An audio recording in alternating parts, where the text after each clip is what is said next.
Welcome back, everybody, to the Archon Team League Championships. I'm joined by Noxious, and upcoming we have Team Nihilum versus Team Celestial. And joining with us, we have special guest caster Brian Kalber from Team Value Town, also from BMK Gaming.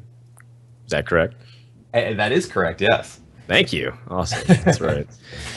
So how you doing, Brian? You've had a pretty busy week so far, but you've also done excellently thus far in ATLC, so you must be feeling pretty good. Yeah, I mean, it is a team format, so unfortunately we weren't able to quite pull it out yesterday, but I'm feeling good about our chances moving forward. Yeah, for sure. Well, I mean, I think you and Sho are the only undefeated people in the league. Can you go undefeated for the longest? Can you outlast Sho? Can that happen? I mean, I can certainly try. He is a tough competitor himself, has a good team behind him as well, so that could be a tight race. Gotcha. And what do you think about these two teams that we have coming up here? I think both of them are really strong teams overall.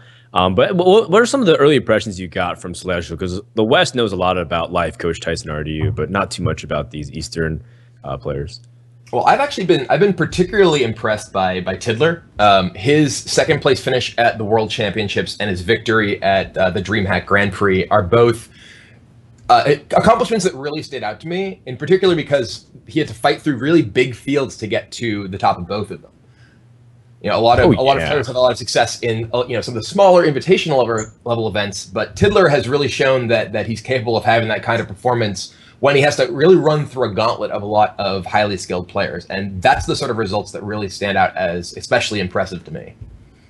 Yeah, in China, they have such crazy open tournaments. I mean, you think DreamHack or 128 players, and I know Kibler, you've also had your fair share of big tournaments too, but I mean, China has this incredible amount of open players, 5,000 people show up, and Tiddler's even been able to do well. But he also has a reputation of falling out of tournaments very early in China, but winning in the West. This is something that I was told by Eloise, because she's also a fellow Chinese resident, and she said that Tiddler is unfortunately kind of like the all or nothing player. He either does really, really well, or he bombs out really quickly in the first couple of rounds. I mean, frankly, with how top heavy, the both sort of BlizzCon point payouts and the prizes in some events can be, I would rather, be someone who swings for the fences and either gets a home run or strikes out.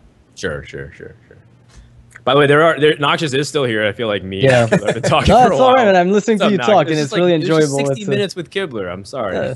Go ahead, man. You can take them all to I yourself. talk a lot. What can I say? Yeah, that's all right. I don't really mind it. But yeah, it's really been to go back to Tiddler a little bit. It's been really impressive to see him perform in the West so well. I didn't know that his results in the eastern parts of Hearthstone community were a little less impressive. I know that WCA he took pretty handsomely, but then again, would that be considered an Eastern tournament or more of a Western one because so many foreigners were invited? It's hard to say. I think most of them considered the format to also be a joke. I mean, the Chinese Hearthstone scene also really looks at competitive Hearthstone the same lens as we do. They really hate high variance, low amount of games per series. Right. The Gold Series is known as their most prestigious league, but yet the qualifiers and the entire process through to the top 16 is best of 3, and they all hate that. So, it's one of those things where that's probably partially why Tiddler can lose easily in those early rounds. But the rest of his teammates, there's something to be said too. He's not the only member on the team. Frozen Ice is known sort of like what Hyped was last year. He was dominating the ladder so aggressively with Miracle Rogue, and he was a primary innovator for the Asian region and Taiwan specifically, and he's a very strong player, but he hasn't been able to put up the results yet in a competitive setting when, tournament or prize money is on the line. And on the flip side, Silent Storm's also been doing really well in tournaments recently too. So I'm actually really excited to see Celestial pick it up this week. I think that they come in here maybe even over the favorite of Nihilum or Nihilum. Sorry, I'm going to take a while to get used to that. Yeah, that's all right. It's just, I feel like if their lineups are good, I know that Tiddler had a lot of Warlock experience. I haven't seen him play too much of anything else. I think that's the decks that I've seen him play the most. And he seems very comfortable with the class overall. Like any archetype that you seem to throw his way with the class, he's just playing very well. But last week he was playing Warrior and Druid, and he didn't do as well as I expected him to initially. He said, and it was like the coach, the carry of his team, I guess you could say. And it didn't quite pan out that way. All right, cool. Well, I think we're ready for our second match here in week 2, day 2. But before we do that, we have a video with Crip to preview upcoming matches and the entire league.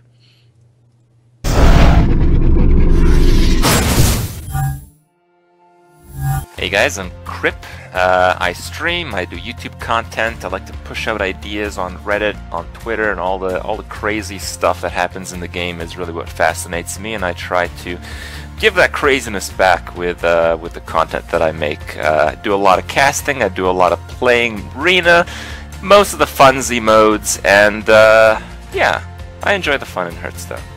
The secret to being a good caster? Well, there's many different type of casters, and I think each different type, like there's many great casters as far as people see them at least, and I think I'm kind of like a hybrid funny, because I'm not really funny, just like a little bit by accident most of the time.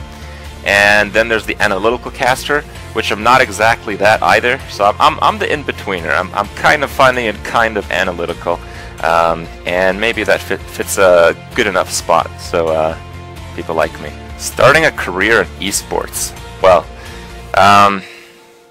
you definitely need one very distinctive feature to stand out, because as it so happens, most people like playing video games, and they do that a lot. So you're competing with everyone, basically. So you have to be amazingly funny, you have to have maybe good presentation communication skills, or maybe you could just be ridiculously good at the game, and then you don't need anything else, really. Sometimes people do pretty well creating very polished content, so if you're really not too good at anything, maybe consider going to school for like video editing and production, that kind of stuff, and maybe you can push your own content, and the quality of the content makes you stand out from everyone else. So the format is pretty amazing here in Archon's tournament. With players working together, I don't really know what kind of strategy they'll have with the decks, because there's so many decks, but one thing that I think we can quite safely predict is the ability of the players to communicate ideas amongst each other. So some of the teams I think are a little bit at a disadvantage, like Forsen Boys, even though some of these guys, you know, they're amazing player by themselves, their ability to communicate together is like a random factor, where we know in some teams, especially the ones that are complete, let's say, already have this attribute to them. So I expect them to have a more consistent team strategy than the, let's call them makeshift teams. So, I mean, that's not really an advantage you can, you know, balance out in this type of tournament, but I will be really happy to see some of the underdogs win.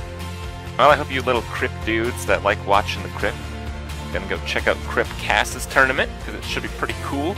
It's a cool format, and I really like the tournaments that have the cool format plus the competitive aspect. And with a lot of money on the line, the competitive aspect is really going to maybe, you know, crush the fun aspect. But we'll see. We'll see. I like the wild stuff, and this is the wild stuff. So hope it's going to be a good show, and you guys enjoy watching me cast it. Tune in to the Archon Team League Championships.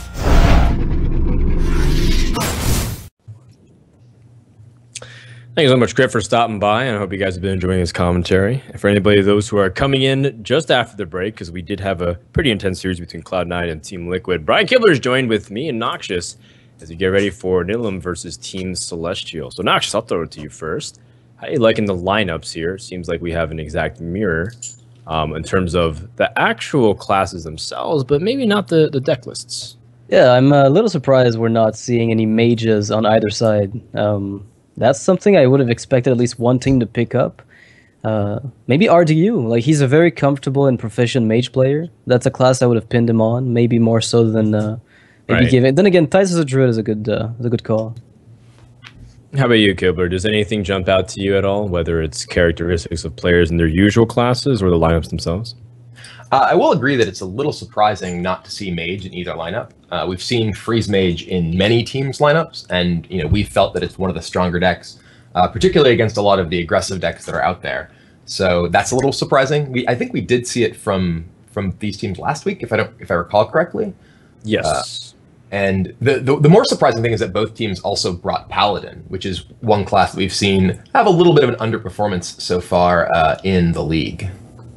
Is it really as big of a liability as people are saying it, though? I know it's very anecdotal at this point. It's like, well, I've seen it fail. It must be bad. Is it even really that bad? I don't even think so.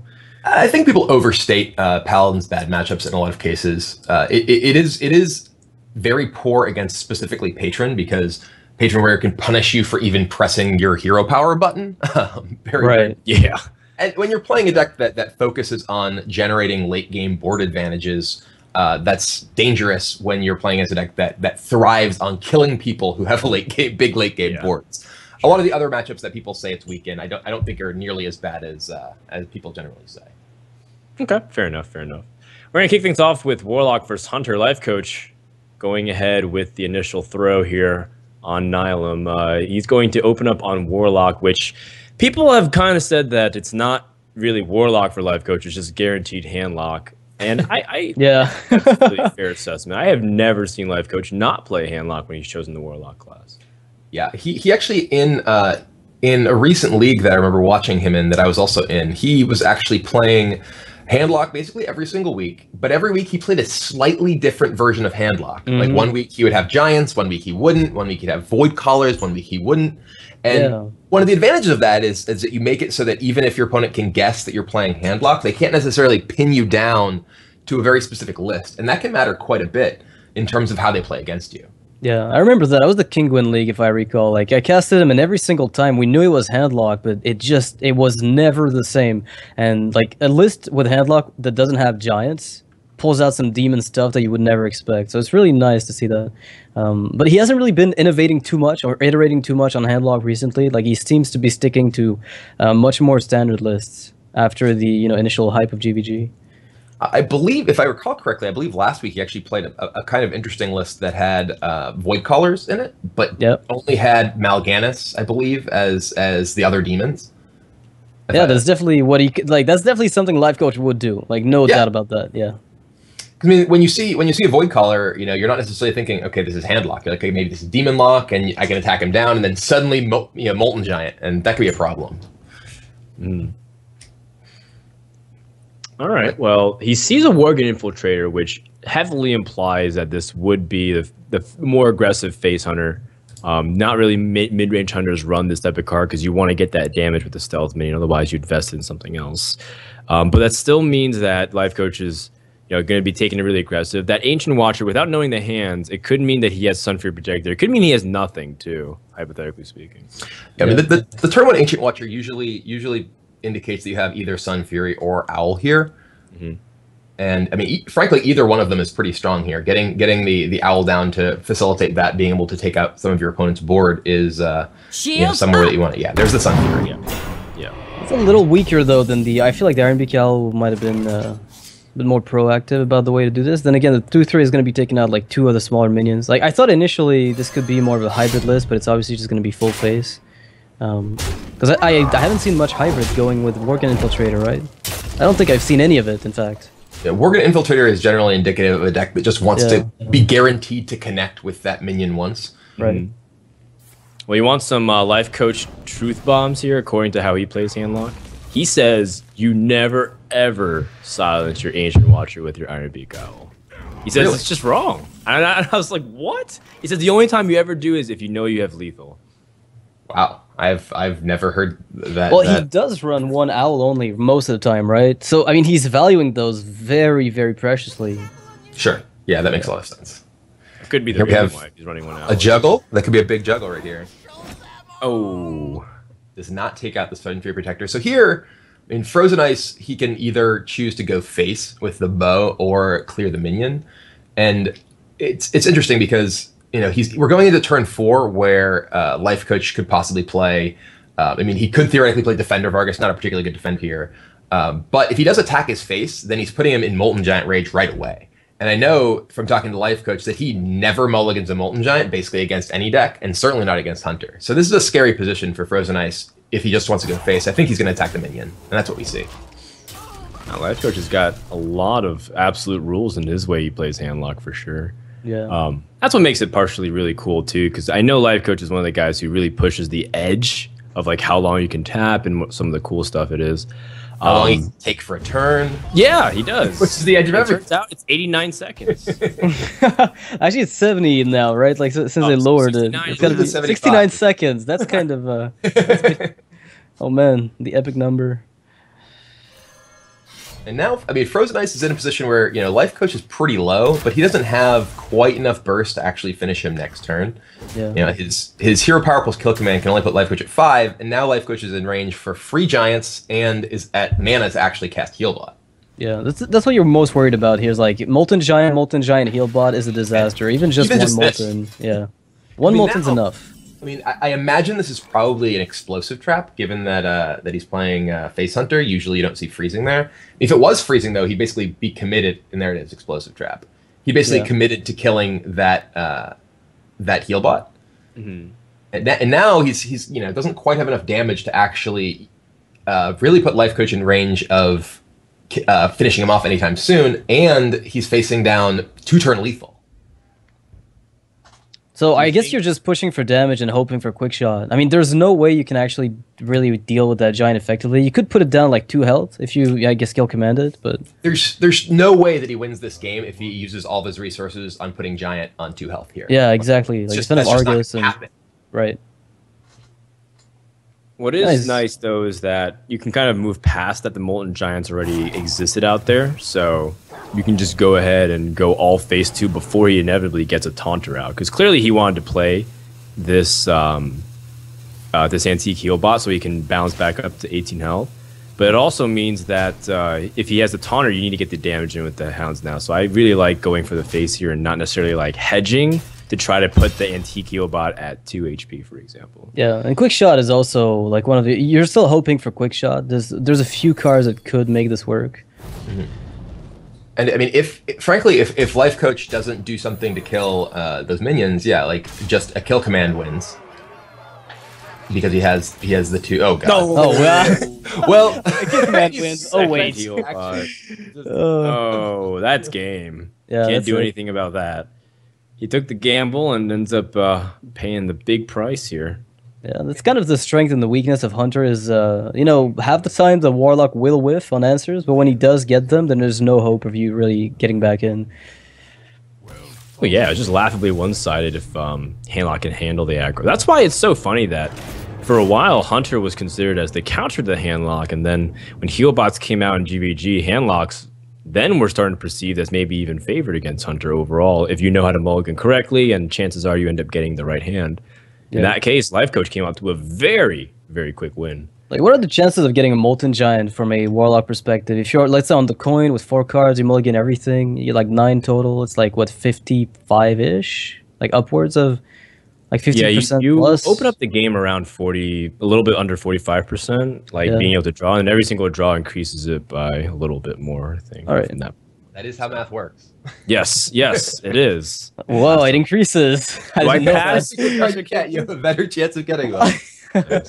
Draw more. You'll get more cards. All right, well, now it's gotten to the point where you can pretty much just still throw out anything here, but you know, it's kind of painful that Handlock got to squeeze away here, because I feel like there's a lot of good decks nowadays that can still handle Handlock really well. Like Frozen Ice as a rogue specialist, I think he would have been happy to face that.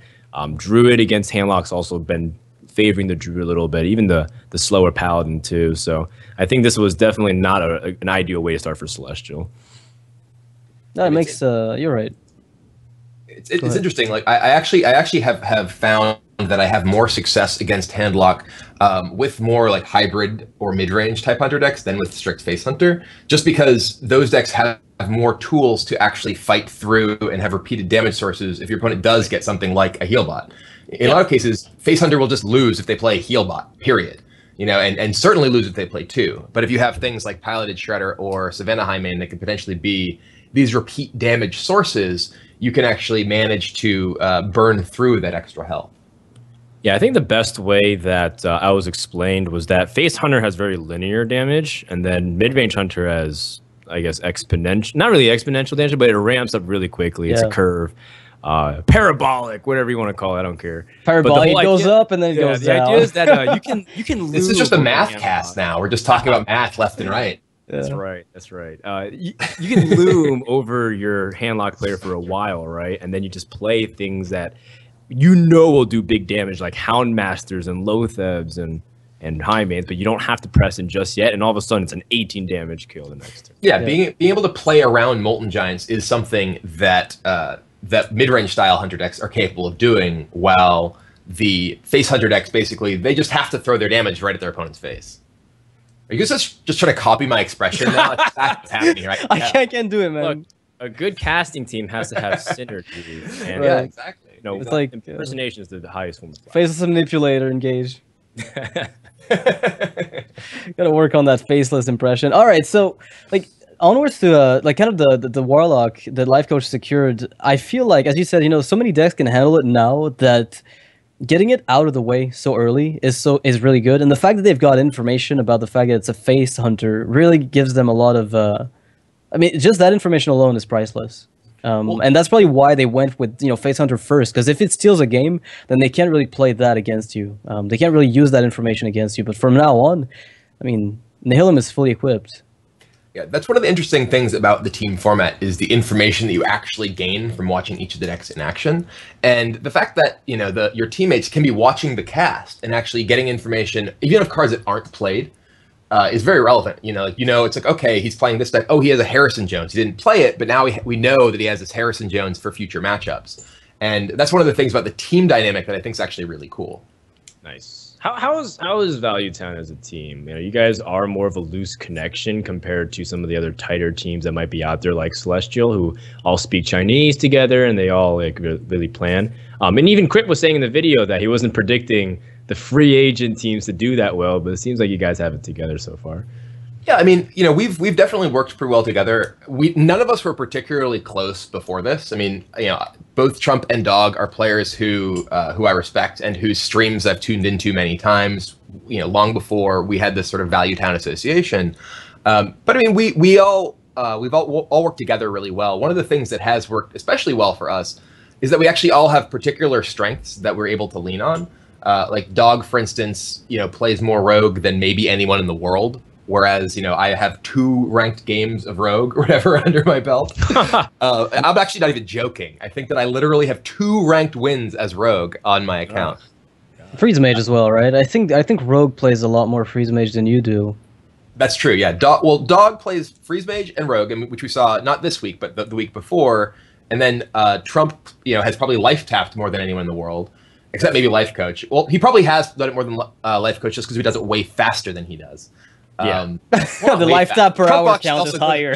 He uses his rope, pretty intensely. His taps too. per hour are higher. For sure. Exactly, taps per hour. Yeah, that's a stat we should track.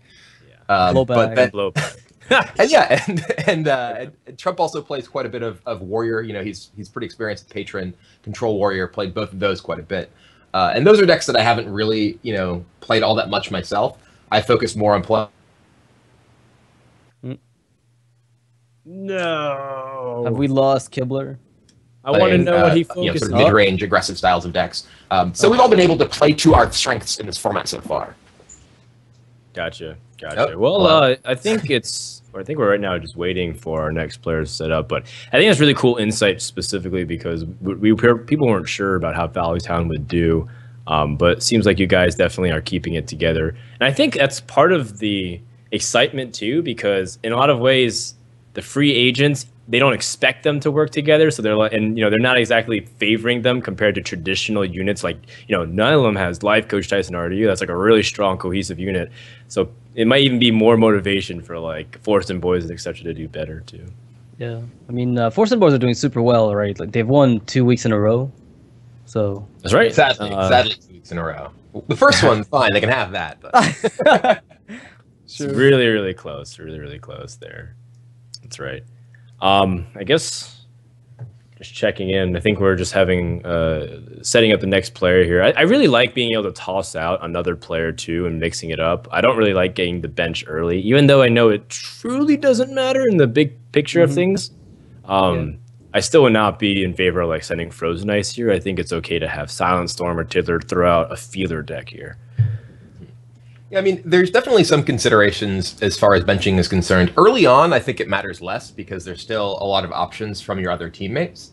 But later on, there is a serious penalty if your one of your players gets benched and the opponents have full information about what they can expect to play against. Yep. Makes sense. Okay. Well, okay, looks like we're ready to go. Tiddler is going to be on Warrior, life coach on Warrior as well. I expect patron versus patron. Control would have the edge on this front, though. Actually, the game's been going on a little bit here. It seems like there was a lot of armor pass, so either one of them is playing Control or both patron with somewhat slowish ends. All right. It seems we're actually jumping into the game. Looks like it's like turn 3 here. Yeah. Yeah, one person used shield block. I think it's Tiddler, and it makes sense considering that he likes putting a shield block and one armor smith and using that split so that way he takes that, hybrid approach, especially because sometimes you need a little bit of cycle through to the patron that people have been really saying recently. So I think it's okay. It worked for him in DreamHack, certainly. And they're going to restart the game, it seems. All right, we're going to restart the game entirely based on the information we got. We missed a big portion of the game, so they really want to make sure we get everything. So they'll probably pick the same class, Warrior versus Warrior. No information was given away, aside maybe from the shield block, which I don't think is necessarily too meaningful. Yeah, actually, it's ambiguous enough that makes Life Coach reconsider what it is. Yeah. Actually, yeah, that might make him think that's Control Warrior, in which case, oh my god. But he can deduce that it's not Face Warrior. Yeah, I mean, everybody knows Face Warrior. I mean, the double left shield block in Face Warrior. You can't shield slam the face. Oh man, Death Wish. Remember that card? You ever played around with it? No, maybe you don't know Death Wish? Consume all your armor. Your hero gains +1 attack for each armor. Oh god. You've never played around with that? That was in the beta. I played in the the Hearthstone Alpha / beta. They had that card. So you lose all your armor, but it turns into attack. Yeah, and Armor Smith was a 2/3 though, so it was harder to get armor because it wouldn't last as long, so your AoE wasn't relevant, but you would one-shot people easily. Can Savagery hit the face? No, it used to be well, you know what it used to be, right? Like the 2-mana AoE, like you would just take your attack and deal that much. Like it was a Blade Flurry.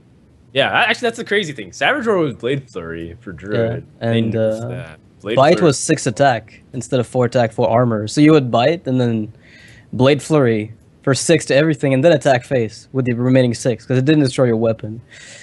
Yep. The inner game designer for Kibler is not inside a little. It's like, oh my god, how could they do that? But they fixed it. So I mean, it took a while. Initially, we were really afraid that Hearthstone would launch with those cards, but Blizzard caught onto all those.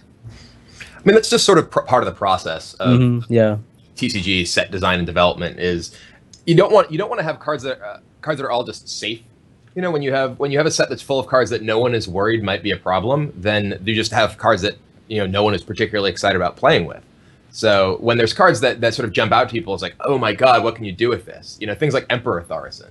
Emperor Thaurissan is a card that when it first came out, people were like, oh my god, this is the craziest card ever. And now, however many months later, people still think it's pretty much the craziest card ever. But it's not necessarily completely broken. It's just something that enables all of these really cool things that wouldn't be possible otherwise.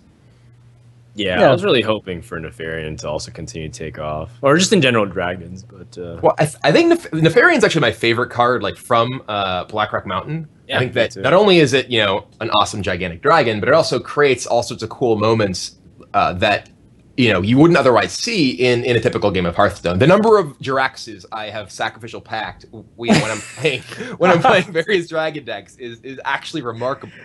And in particular, when you keep duplicating your Nefarians, eventually you find Sacrificial Pact. Yeah, that's good. That's pretty smart. That's pretty cool, yeah. I mean, I'm kind of liking this. I like what this is going. The deck creation of Hearthstone by Kibler. Basically, everybody puts a Nefarian, so no game will ever be the same. Well, I mean, that's from a sort of game design perspective, Hearthstone games, I actually think it's important that there are a lot of these random elements because so much of the game is actually static from game to game. The fact that each player has the same hero power, each player can mulligan and frequently have a very similar opening hand. Each player gets the same resources on the same turns. You need to have elements of randomness in order to break that up so the game doesn't play out super similarly from game to game. Yeah, I mean, it makes a lot of sense, I think. It's very insightful, Killer. Be careful, man. It's almost like I might have worked in game design at some point. What is game design? How do you make a game? Okay, so you just smash all these pieces together. Like when you're a kid and you design your first game, like if you actually like making games, the game you make is so off.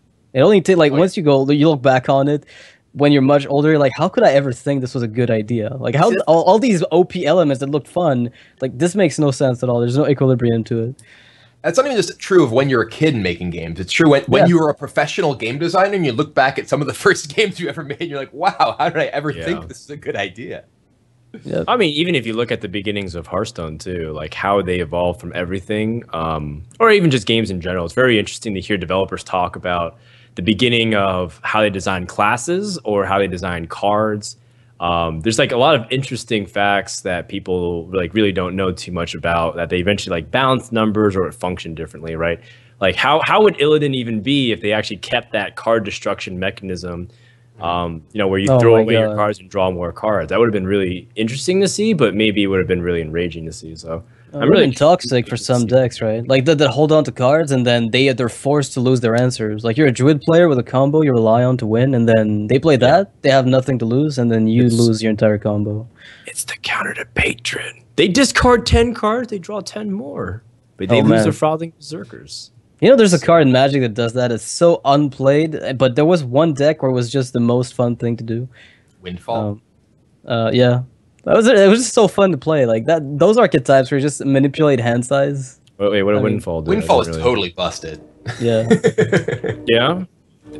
Oh yeah. You still have to tell me what it does. Because it could just be used as a massive card draw mechanism. The way that it worked was actually both players discard their hands and draw equal to the number of cards that the highest player had. Yep. So you can actually just empty your hand. Your opponent still has 7 cards. Play Windfall. Suddenly you have 7 cards again. Yeah, but your graveyard might be relevant where theirs is not as much. So you kind of break their game plan and you rebuild yours, and it's kind of a crazy card basically. Yeah. It was really fun. Yeah. That sounds really cool. All right, looks like we're getting to the game again, or at least Life Coach is staring at Tiddler intently with that rope. Yeah, he's waiting for the rope to finish burning before he starts the game. Ah, I see how it is. Kind of that's why clever. we're taking a while to get into Life Coach's game. Unfortunately, that rope will never doesn't burn. Yeah, it looks like it. It might look like it on your screen, but it's never going to actually finish burning. But maybe it's just burning really, really slowly. #deep. That's right. That's right. Also a shout out to our art person. I know a lot of people were asking about it. It's part of like the feature of the Archon team. Like, Kibler, are you happy with your art that was commissioned? I think it's hilarious. I think it's great. You look very, I want to say sinister in that picture, because it's like, you're smiling very heavily, and it's like you have a dragon that's like on your shoulder. It's actually accurate. Like I do have like fangs. People are like, oh, you look like a vampire. It's like, well, in real life, I actually just have fangs, basically. Oh, so you are a Time Lord, literally. I guess so. I didn't want to let that out here on the cast, but yeah, I can't lie if I'm asked. It's right? The NDA. Yeah. Yeah. Fine. So there seems to be a spectator bug, or is it? Oh man, Rope Coach is being announced by the game itself.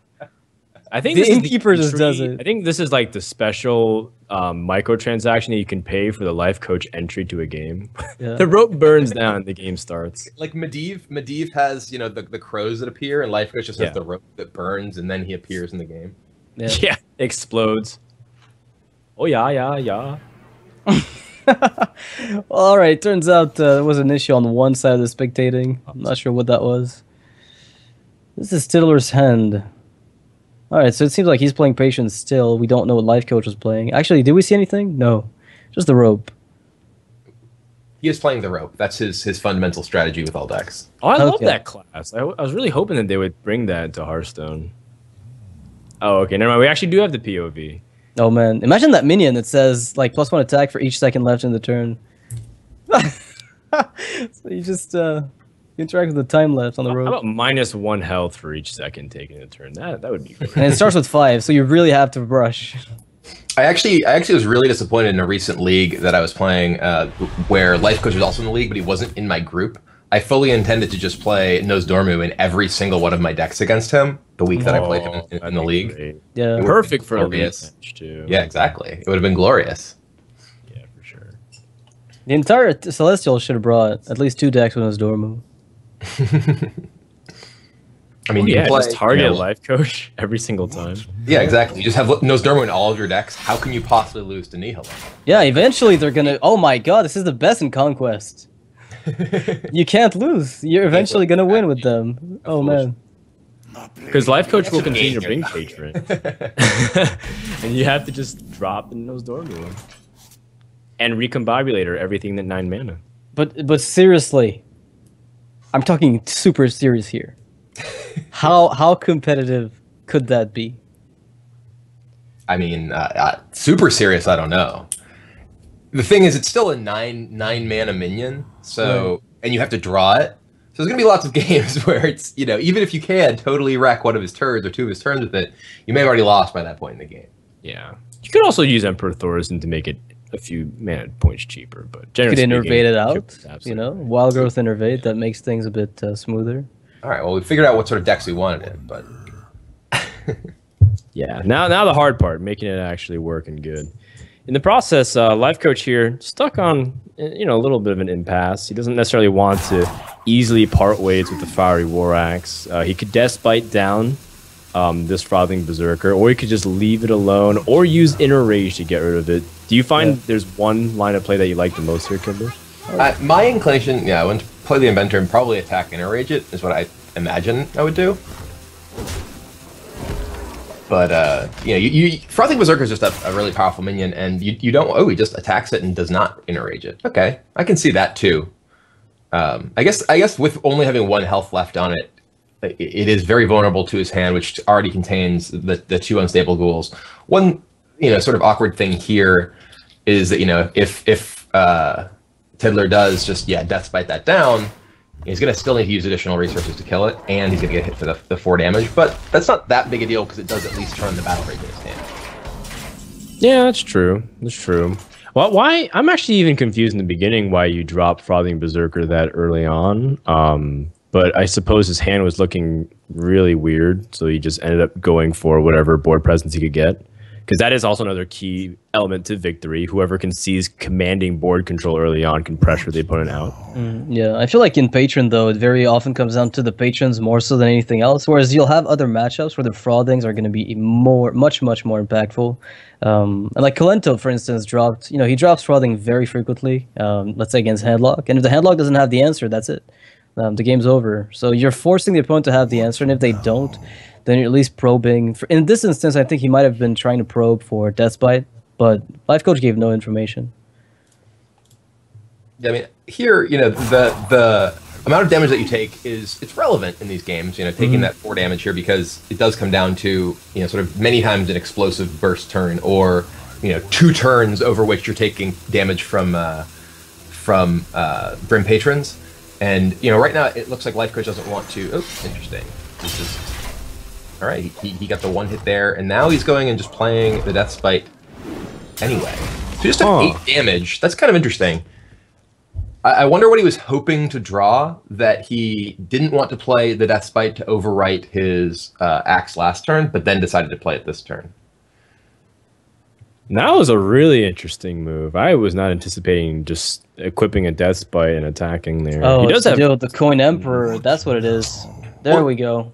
It does let him do that, which is quite relevant given the game state. But at the same time, he still can do that next turn too. The same exact move, but equip Deathbite and then Inner Rage kill it.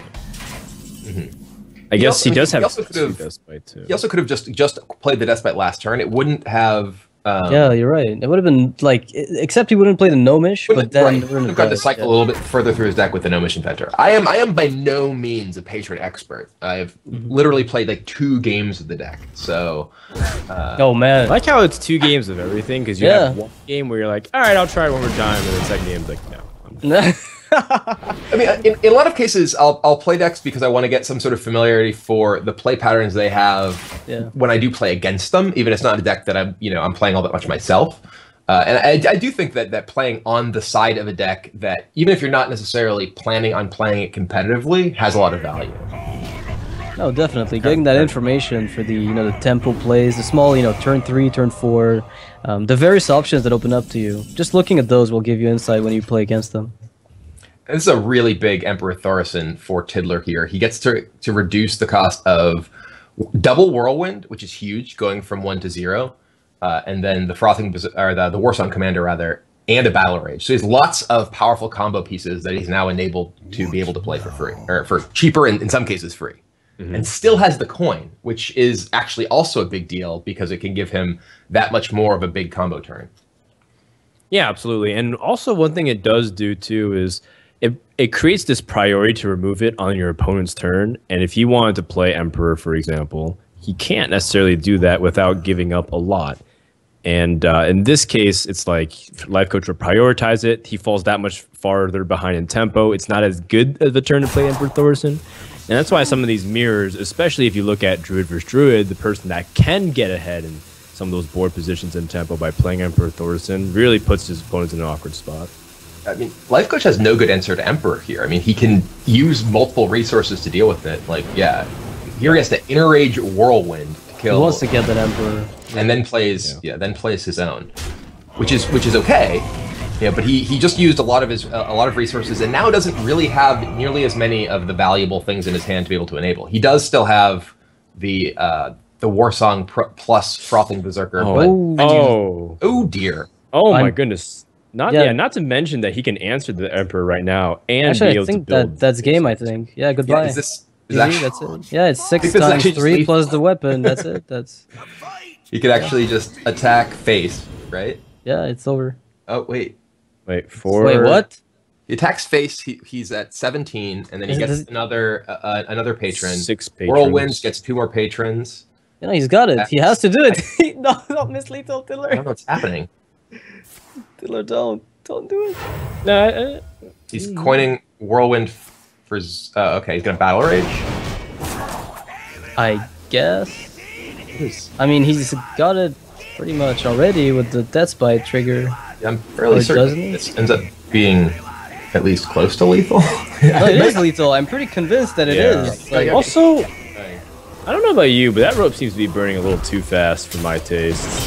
I'm all for like hurrying up, but that was really quick rope burn. Did he miss lethal because of the rope, or was there just no lethal? Because I thought that he had like 12 more damage coming right in from those patrons. Oh wow! Oh, it's a 3/3 that didn't attack. Yeah, there's a 3/3 my that god! not going. Oh wow!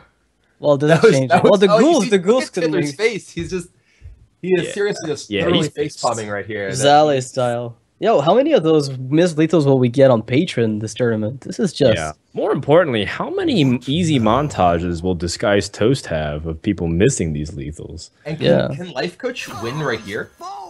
I mean, he has Warsong Frothing double and you've got a point, actually. You have a point, but there's no... I actually think this game might just be over now.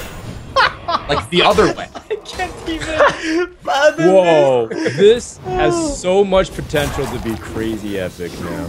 You know what, Trollden? You got your work cut out for you. Actually, I think this is gonna be, what, another 10 damage? Spawning more patrons with the unstable ghoul. They keep dying and spawning. So he just queued up the actions and passes and he wins the game. He got it! He got it! He's already fist pumping. He knows he got it because the skull mark hit over the face. Oh my god. Oh wow. Life Coach stealing that win over from Tiddler. Like, this is just a pure steal. It feels dirty to do it, but then you're like, you know what? The rope has had me before. It will have you now. Oh man. Better smile, Life Coach. You're on Patron camera. Woo! Look at that. 31 damage Frothing Berserker.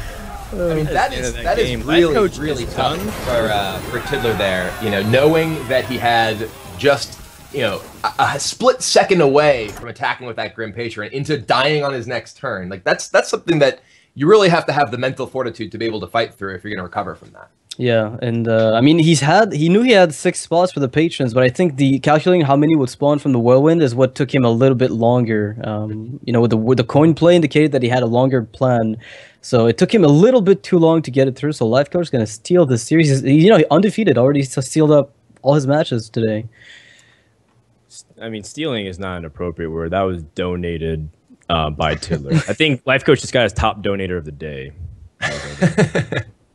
I mean, one of the things that is difficult about Patron isn't necessarily just the fact that some of the complication or the complicated math can take a while, but the fact that literally dragging your cards and the animations of your cards can also take a while. You are actually fighting against time more than anything else, which makes it shocking that Life Coach was the one who won the game when they needed to figure something out like that. Yeah, I mean, he just the one who takes his time, and Tidler was the one who didn't quite make it in time to win. Yeah, and he fed his opponents all the patrons necessary for the win, which otherwise would have been nigh impossible, if not, just actually basically impossible. Like he gave them the lethal, literally. I mean, if there weren't 6 minions or whatever on the side of his board, there's no way Life Coach is able to kill him. Every single minion represents so much more damage. Yeah, this is like my game of the day, I think. Like so far, this has to be the most unexpected outcome of all the matches we've had today. Sure. Like by far. It's the fact that we weren't entirely sure, and if he would end up missing lethal, then it's like, oh well, it didn't matter that Tidler was not able to finish out that turn, but being able to kill him and then overkill him by a little bit too. It was like 31 damage over 25, so good stuff. Life Coach is also done. There's no more games that he has to play, so he can go, rest easy and just take it easy and just like help his teammates coach through, maybe even help do some scouting. But Tidler and Frozen Ice has dropped their first games. Now it's just up to Tyson RDU. Yeah, and there's a Face Hunter in the lineup too. They've got the info. Yeah, I mean, from Life Coach's position here, while there might be some incentive to be like, oh, I'm done. See you later, guys. You're trying to be a good teammate here. You want to, try and feed your teammates as much information as possible. Like yesterday, for instance, I was done after I think our 3rd match and ended up, trying to gather as much information about the cards in our opponent's deck as possible and be able to, try to advise Trump and Dog on, what I think they should be playing around, what sort of matchups we should be looking to queue into and things like that. Yeah, makes sense. I mean, he's not done yet, basically, what you're saying. He's going to just go back, stick around, and... I mean, it's a team match, you right. win and lose as a team. So, regardless of what your personal record is, you have to rely on the rest of your team winning in order to actually, get out of the match as a winner.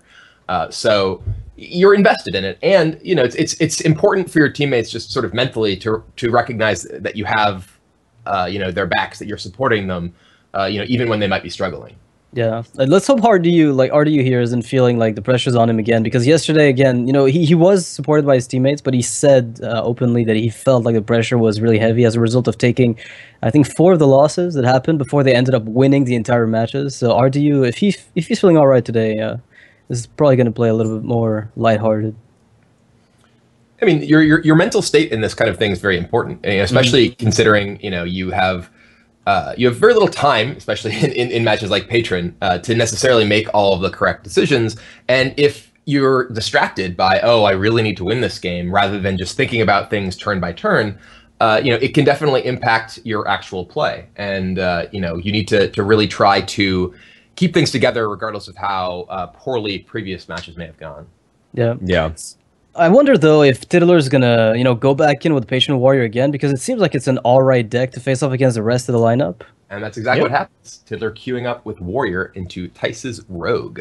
Well, that's maybe a little less good. Yeah, the Rogue seems that it has ways to be able to deal with a lot of the Warrior's annoyances. But the one thing that Rogue sometimes allows Warrior to do is that if Rogue doesn't draw really aggressively and keeps up the ammo through sprint, then it just gives a lot of time for the opponent to recover, right? Where you're just being able to play one card at a time, Warrior deal with it, and then you don't really have anything to end the game, and they just completely burst you out. Mm.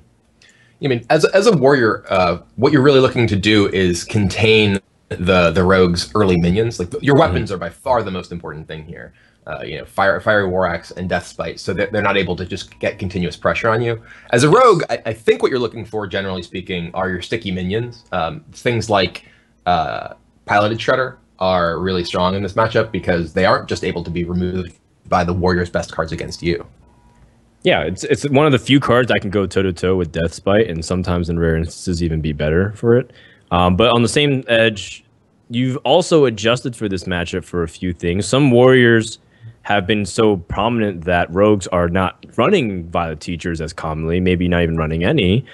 Some people are also going for Harrison Jones in their rogue deck to try to make their Patron Warrior matchups even better. So yeah, I'm looking forward to see if Tice has any of that. I think Harrison Jones is one of the most important tech cards in Hearthstone right now, with the popularity of Patron Warrior. I actually think a lot of classes may even want to play Ooze, because you can actually guaranteed kill a Death Spite before it can enable patrons. Whereas, sometimes if your opponent's on the coin, or rather if you're on the coin, you don't necessarily have you have to use the coin specifically for Harrison Jones in order to remove your opponent's Death Bite on time. Yeah. Whereas you can always do that if you have an Ooze as well. Yeah, that's a good argument. You're right, because the Ooze is like you're using them for the same purpose. Sure, the cycle is good, but very often you can also get the almost same effect for a lot cheaper. Mm-hmm. Yeah. Noxious, I feel like we were casting a series earlier this week together where we saw someone running 2 Oozes and Harrison. There's just so much weapon hate overall in that deck. Oh my god, who was that? That might have been. It was definitely in the Vulcan League where they could target. Oh yes, it was Koofdon versus Bunny Muffins, who was running like very aggressive Face Hunter and Face Pally, and his opponent had like 2 heal bots, 2 Oozes, and 1 Harrison, and just something absolutely insane. Yeah, it was awesome. That's what it was. It's no-nose Dormu, but yeah, well, you do what you can against Face Hunter.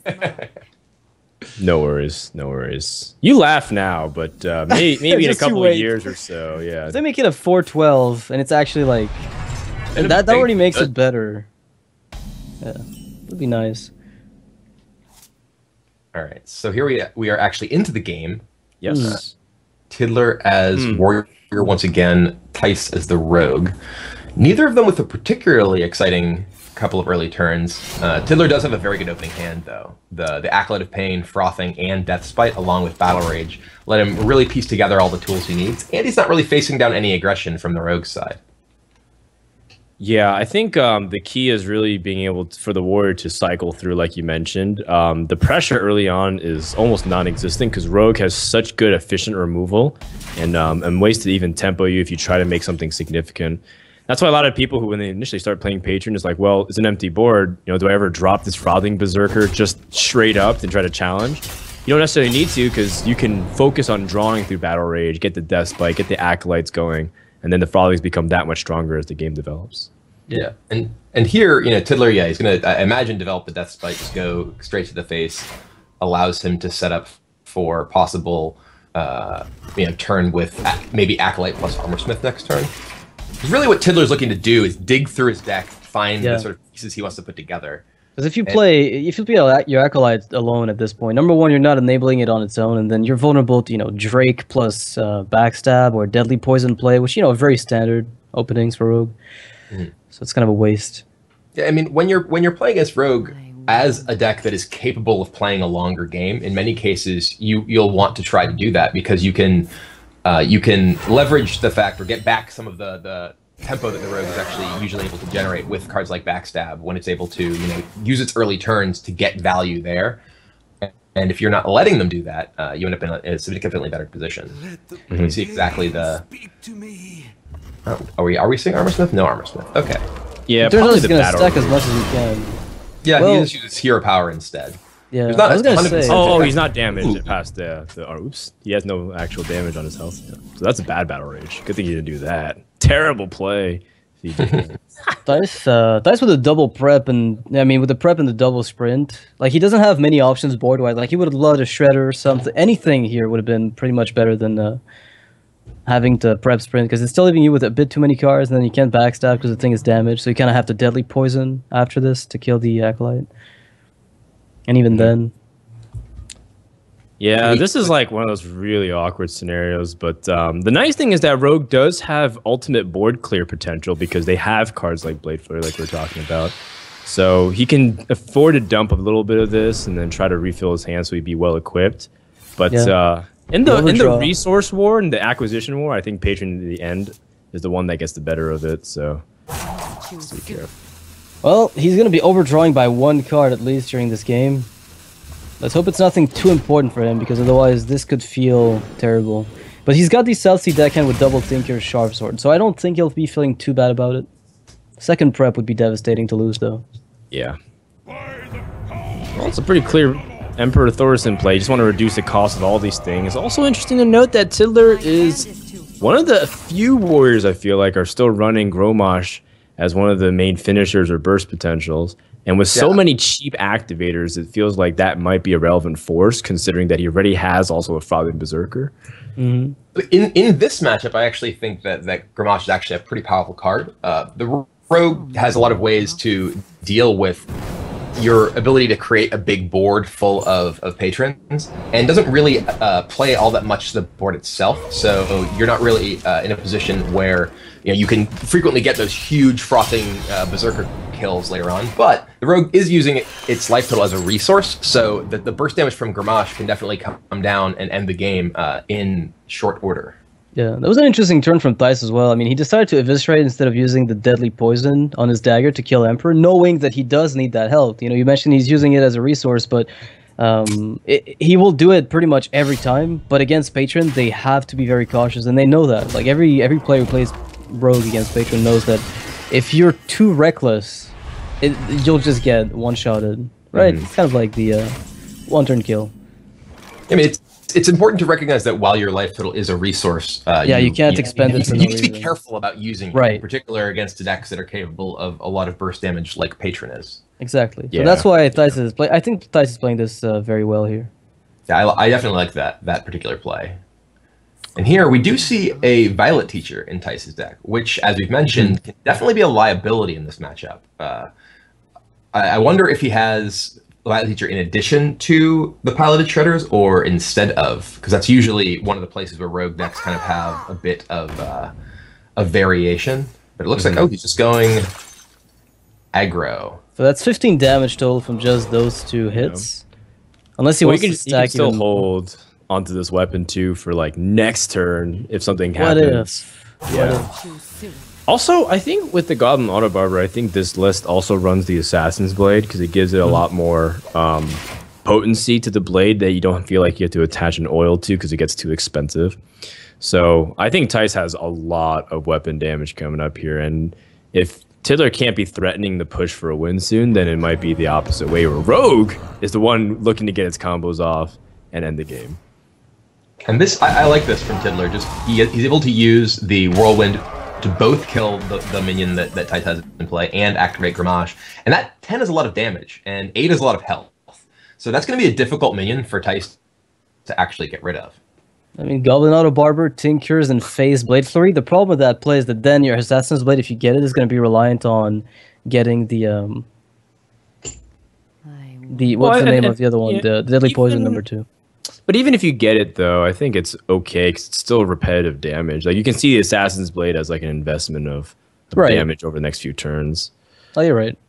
Yeah, that Auto Barber was actually a pretty good draw because he needed to draw something that I guess he doesn't need to draw anything to enable the Tinkers. He could have just cast Tinkers naturally. Yeah, but it would felt a little weird because you're wasting the damage buff, right? Right, exactly. You end up wasting that otherwise. Oh, that's quite a bit of damage right there. Another big one. Guys, this game escalated very quickly. Just kind of smacking each other. Just kind of hanging out to, everything suddenly taking tons of damage. Yeah. And what could... I mean, like, there's a lot of armor gain here for Tiddler if he wants it. Or at least a little bit of armor gain. If he gets the Patrons out, he's got the Whirlwind. He's got the Slam if he wants to use it. Yeah, he's also got Battle Rage to also fill up his hand a little bit. No, I think he's going to do very well here. With the Execute can be used if he doesn't want to use the Slam on it and just get another Patron from it. Since he's seen one Blade Flurry, it's less likely his opponent has a second one. Slam will be really useful for inevitable drops like Azure Drakes and Violet Teachers if he can't answer this turn. Ooh, man, it's looking... Even though the Rogue got a huge combo off, it's still looking a little bit tough for it to come back from this position. It's looking grim. Well, the problem was he needed to use Blade Flurry there in order to remove just one minion. He didn't actually use the Blade Flurry to remove the big board. And that's what he really needs it for. You know, yes. And that's why, you know, as I was saying, I think that Grommash is really powerful in this matchup specifically, because normally the Rogue's answer to a big minion is Sap. And well, Grommash is not a particularly good minion to Sap because he just comes right back down and does 10 damage. Yeah, or even game-ending damage because you're at 15. He had a Fiery War Axe. If he had an Inner Rage, or if he had a cool Taskmaster that was reduced in cost, that was the game. So certainly, it's and Tice having to use a full 7-mana sprint here is just feels so disastrous. But he doesn't really have any other plays. I mean, he could potentially, you know, play Violet Teacher, but that's terrible into a Grim Patron. His backstab can only currently target Grim Patron. He had a Violet Teacher Sap Eviscerate play. He needs to pick up another Flurry, right? That's basically his best out, is finding another Blade Flurry. He has to dig to Flurry, but right now he even needs to dig to Flurry and a way to boost the damage. He has Azure Drake, but that only boosts it by 1. I'd have to use Assassin's Blade on the Flurry right away, which is... With this War Song? Oh yeah, with the War Song, I think it might be. Yeah, with the Cruel Task. Oh, I think so, because you can Cruel Task and Slam. War Song, Frothing, Slam, Cruel. Yeah, that should be it. It's a million damage, so I hope that kills someone. That's, you know. Warrior! Dealing a million damage since 1921. So my question is... 1921? Specifically, yes. What happened in 1921? Our economy collapsed. What happened? What? The Hearthstone Alpha was a long time ago. Yeah, it started off like a long time. Druids were OP back then, man. Well, good job there. She does get a win with the Patron Warrior. All right, just marking it down here. So that's the first win here for Team Celestial, which is good. And if Chidler lost, then he would have been benched, which is still not the end of the world, but very inconvenient if your opponent's up 3-0 over you. I mean, I do think that's also a big win for Tidler after his miscalculation in the previous game. You know, coming out of that kind of situation, a win definitely helps a lot to get you sort of back in the right mental state. Right, just the focus, So we'll see. Like, I wonder if he's going to be queuing up his next deck into this, because he can now, you know, as he's not benched, or if Silent Storm is going to come out. Maybe he hasn't played a single game yet. We've seen Frozen Ice's Hunter. Tidler's Warrior's already locked up, so maybe Silent Storm will come out with his own deck. Yeah, I don't know. I think RDU might be gravitating towards the aggressive Paladin, but that's what he did the last week. So perhaps he doesn't want to bring in, he's going to mix it up. But last week, RDU brought the aggressive Paladin versus Silent Storm isn't really the aggressive deck type of player. He really likes doing the mid-range control style stuff. For better or for worse, sometimes he creates really weird decks. I think one of the coolest things I saw Silent Storm recently do was put Toshli into Druids and really try to use the spare parts accordingly to help him. Not to mention that it was like really effective body as 5/7 was difficult for any class to remove. And that was like a small thing that he tries to always do with all of his decks, just really find those flexible spots and put his own flavor and twist on it. Yeah, I mean, I think there's an argument to be made for Toshli just as a straight-up body. Like, it's no Bolter Fist Ogre, but you get the upside that comes with it, and that's always something to consider. I know for a while it was actually pretty okay if you were facing off against a lot of Tempo Mage when they were running counterspells all the time. So that was pretty fun. We just get a spare part and waste it. I actually really liked Toshli and was playing it a lot right when it came out. I was playing it in Priest with you know, both the fact that you get a spare part for Wild Pyromancer, as well as you just have a 7 health minion that you can heal that can, you know, go toe to toe specifically with Savannah Highmane. Right. Most minions of the same cost, you know, can't actually fight Savannah Highmane and win, other than, you know, Bolter Fist Ogre, which I actually had to represent at some point for exactly that reason. Yeah, but I got so many. Got something with the Ogre. Huh? What was that? I think Frodan's got something with the Ogre. He hypes it up a lot. He's the only Ogre that does what I tell him to do. I swear I tried so hard to make the Magi. What about the Magi? No love for the Magi? Come on, man. I don't. 4 for 4. I try to win. I try to. Be Win. smart. Oh, okay, I get it. All right. Yeah. No. I'm just saying, like, I've had so many bad experiences with Ogre Brood, but Boulder Fist Ogre, man, it's especially if you're playing on a new account. Like, I'm trying to climb Asia once in a while. Boulder Fist Ogre surprises me. I actually had a game in the Tavern Brawl yesterday where I played Recycle on my opponent's Mogor and got my own Mogor. It was a very fast process of recycling the Mogor. Wow. So nature does what it knows technology's best. advanced so far.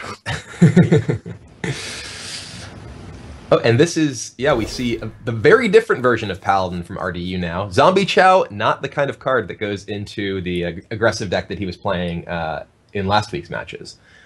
No, not. And this is something that I think is a good general strategy for teams in the league, because you don't want your opponents to be able to really pick up on your tendencies and play specifically to beat the decks that they expect you to bring. If you keep bringing the same style of deck for the same class, then they'll already know in the mulligan stage of the game what sort of cards they're looking for, and that can be a pretty big deal. Knowing that you want to mulligan for, say, Zombie Chow because you're playing against an aggressive deck can be the difference between winning and losing in a game. Yeah, I agree. Not to mention that RDU is well experienced with this deck. He's not switching. Sometimes people switch for the sake of switching, and they're not well experienced for it. And I don't even really mind talking about it much because he's willing to admit it. But Nimsh in the past was like trying really hard to not be predictable as an aggro player. So he started playing like a lot of really heavy control decks, like Control Paladin, which was not his forte. And it was just like, it actually really suffered some of his matchups. But RDU is not like that. Even though he's been playing a lot of aggro recently, if you recall some of the tournaments that he won last summer, he was playing things like Hail the Zod, super control heavy Paladin. So he's very versatile in some of his playstyles, which also makes it even much more threatening when you bring that to a team dynamic, because they can be capable of playing any type of deck. Yeah, I mean, I know that in our match yesterday, we actually were specifically trying to queue decks into Forsen's Warlock deck that we thought were good against Zoo, because Forsen has not only played Zoo last week in the team league, but historically has tended to play more aggressive decks. Yeah. And then he was playing, Malagos Warlock and Freeze Mage last week. So it's the sort of thing that can really get you even like minor edges in single games in matches can be a really big deal. Yes. Right, yes. so Absolutely. looking at the board state here, that this is pretty much a nightmare for the Hunter player, but the Misha might kind of equalize things if RD decides to Aldor it and he starts damaging his Zombie Chow, and then maybe he can pick up some value with Unleash the Hound, but for now it's not looking exactly stellar for the Hunter player. Yeah, the Misha, you're just worried about a couple things because your opponent's on the coin. True Silver Champion allows you to answer it. Not even that, but even if he just traded directly into Misha, lost his Zombie Chow, he could play Pilot Shredder or something that just you don't really have a lot of ways to answer it, and you need to be able to get this board advantage early on. But this is what what Frozen Ice might have been somewhat waiting for, is the ability to really get something done. Because after Aldor is hit, then suddenly the Zombie Chow starts being more vulnerable to Explosive Trap and some damage from your hounds. But then again, you're still not putting maybe enough pressure to feel comfortable about it. Is he gonna try to play around Consecration? I mean, we know that RDU doesn't have it, but Frozen Ice could hedge his bets by picking off, say, the Aldor Peacekeeper, because it's the 3 health minion, and that way everything that trades in is a little bit awkward. I think with Juggle Unleash in your hand, you just want to go face. Yeah, that's what I'm thinking too. It's like, you just go face, he'll make the trades. If he consects, you just get another wave of hounds, and you hope that he doesn't pick up, let's say, a Sludge Belcher without your Owl, and you just kind of try to go for it. Make a run for the win. Yeah, I mean, and he does go to face, which I definitely like. You like the face? You like going face, don't you? Oh, I like going face. That's kind of, that's my style. Face has taunt. It does. That's not too bad. Lets him get a knife with the possible card draw follow-up if he wants. It's kind of overextending into another Unleash, but... Yeah, what's also really interesting is I wonder if there's any hesitation from Frozen Ice to make RDU not think that he has the second Unleash the Hounds. I mean, you're already not pegging them on it by, but in general, like, you're trying to make him think he has certain options, because now RDU is going to want to trade stuff, generally speaking, to make sure to reduce the normal minions on board, but he also wants to make sure to keep it as much high value, right? So because things like the mini bot doesn't trade into a 2-attack minion, it's another Unleash the Hound dog that comes out. Oh man, RD is not going to be happy to see this at all. Oof. Where these juggles go. This has to hurt. Well, there's still hope in the top of the deck in the consecration. That's why I thought he was going to play the Acolyte just to get the card draw, but nope. We'll see where it goes from here. Ah. That's good, actually, right? It's okay. I mean, you're weak to Owl, so you don't feel too comfortable with it. You're also weak to a weapon and quick shot. I mean, the problem is not necessarily, you know, like just establishing a board presence right now. It's just your life total's so low.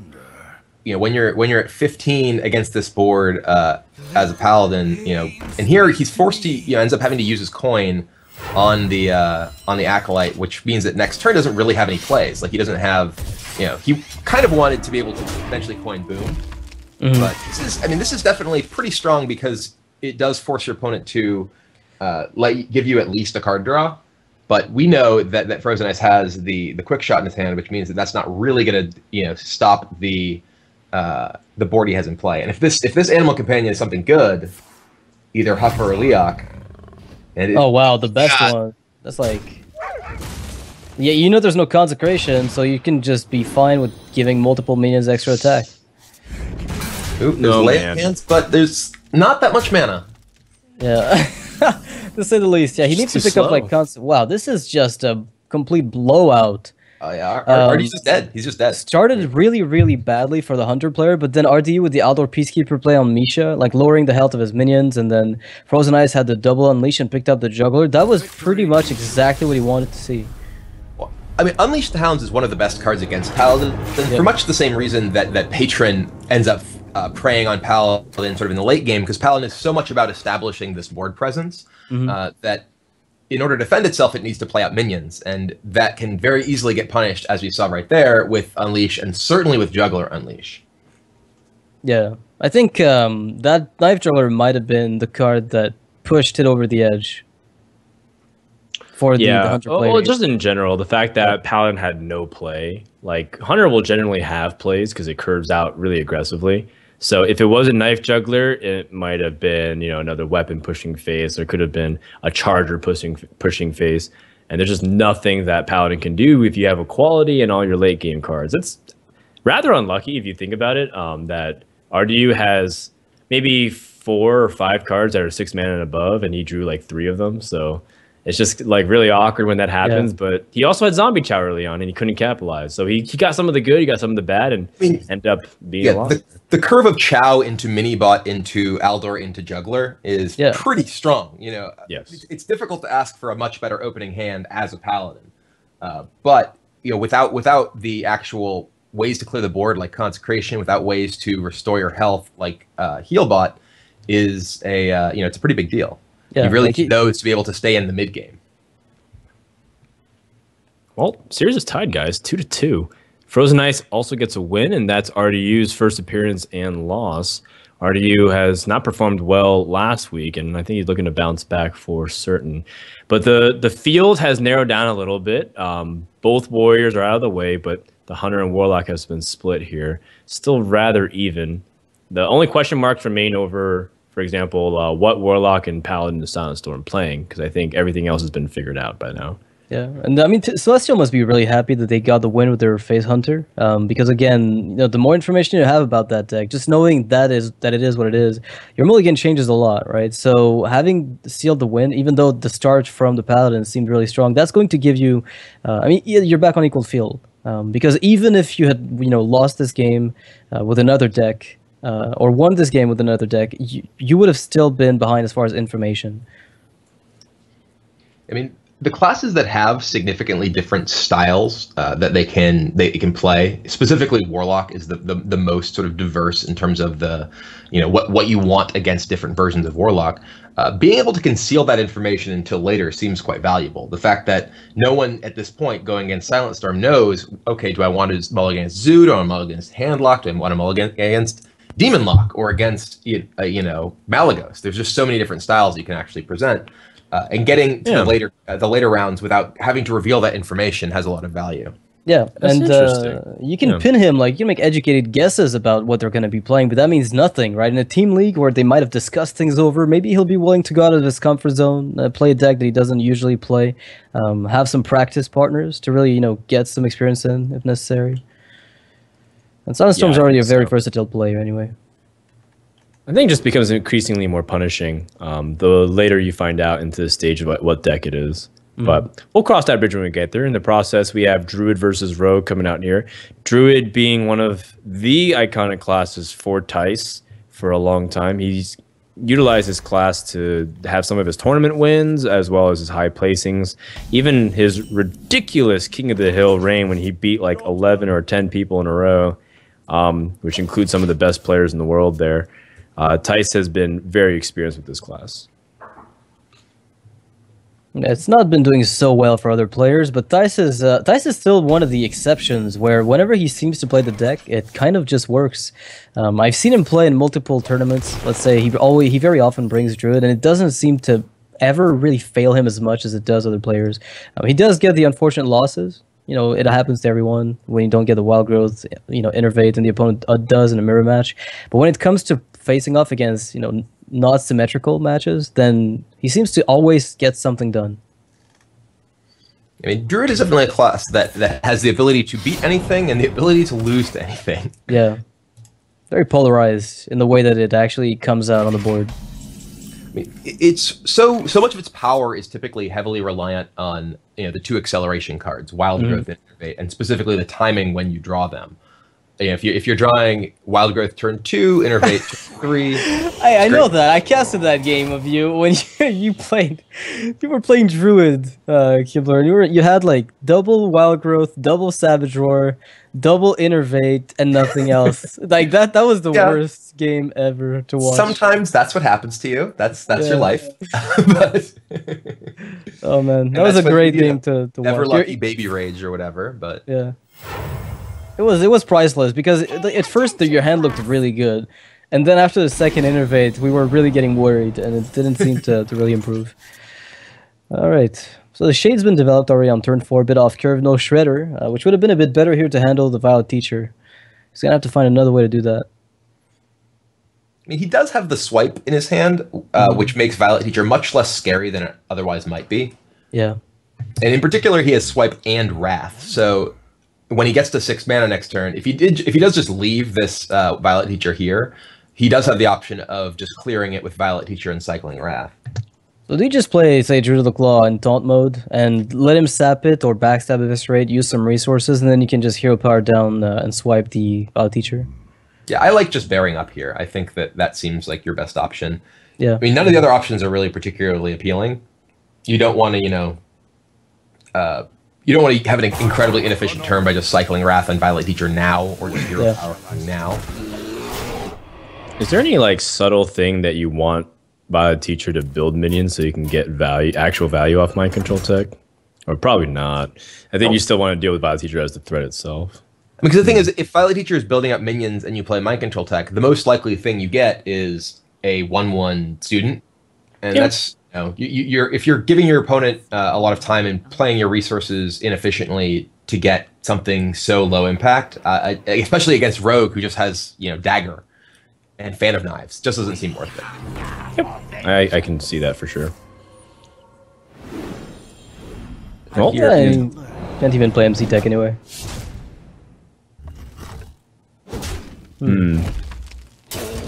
Well, dealing with his Violet Teacher is important, but I like this setup with the Thanos too, because you definitely want to get that cycle. Save the Sap is just so powerful for any taunts that eventually come out too, or big minions.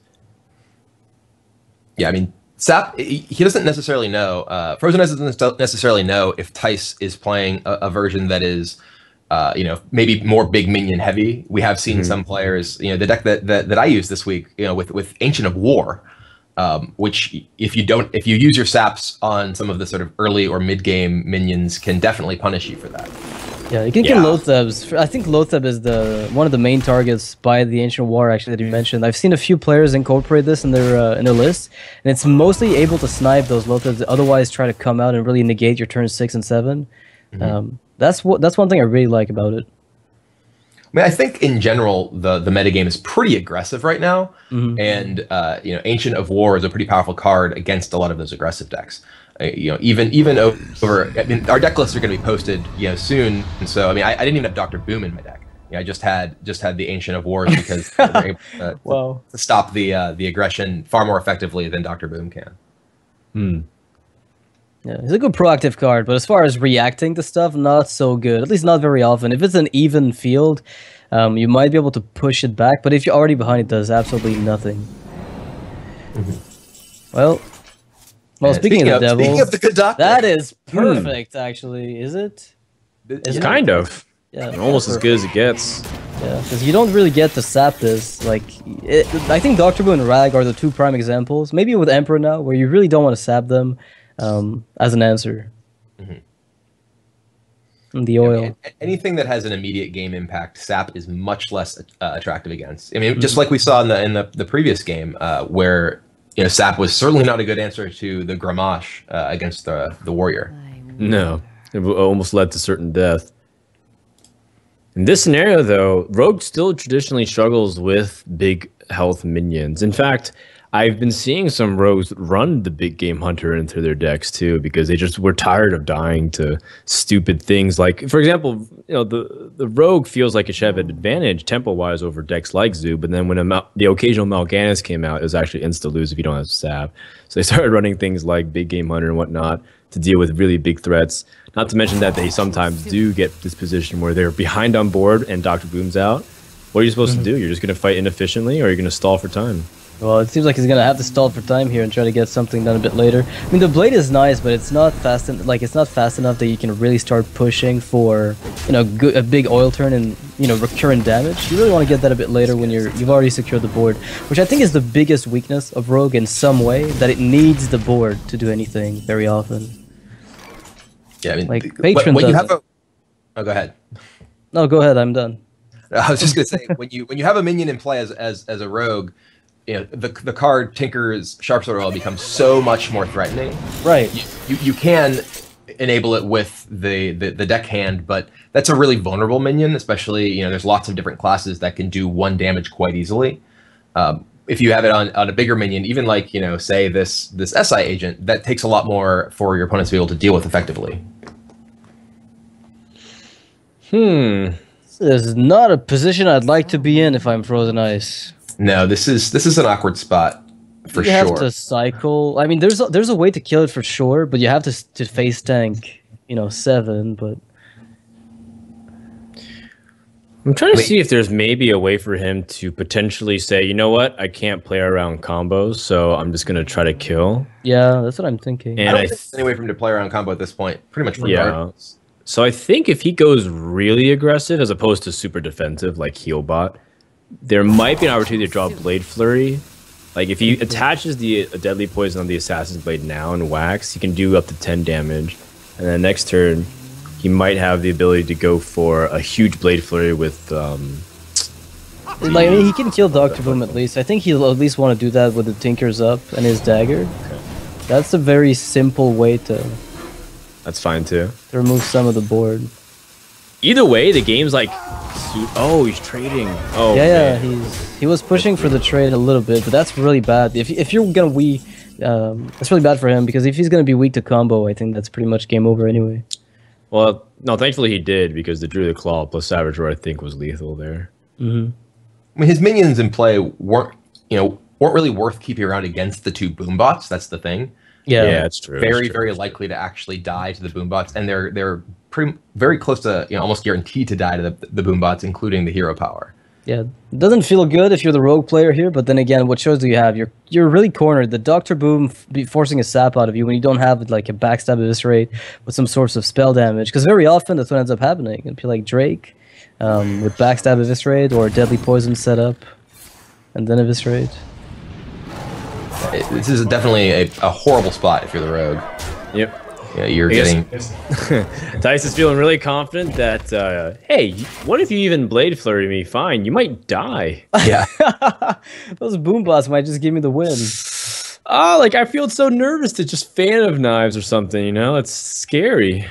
Oh man, he's gonna have to heal bot and then Fan of Knives. Heal bot, then fan. Alright. Well, he might still go down to 2 health, right? Yeah.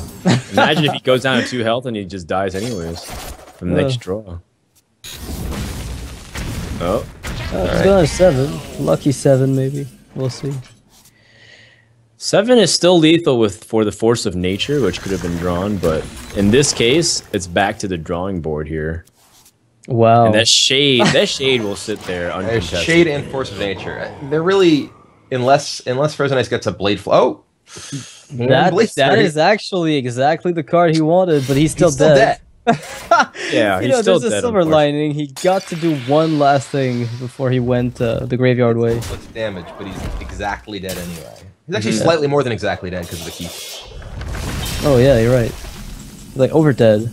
Yeah, the BM overkill with the keep. Does he want to show that he plays Keeper in his Druid deck? I don't think he would want to do that. I mean, I know that Tides of Time was running 1 Keeper in one of his lists a long time ago. So again, you know, just don't show that. Still had all these. Boom. All right, so that means the Druid's able to get a win. Druid's been struggling a lot in the ATLC, but looks like Nihilum was able to get that win. Very important here. And Frozen Ice gets his 2nd loss here. So that's 3-2 for Nihilum. Yeah, they're feeling really good probably at the moment. I mean, RDU, again, you know, the focus really needs to come back for him. He needs to get a win in order to maybe get back into it, because he spoke again yesterday about him feeling a little down. So we'll see if he can pull off a win against one of the other players. Silent Storm is still a big unknown for Nihilum right now. Like Paladin and Warlock, what do you think they're going to pin Silent Storm on based on past performances?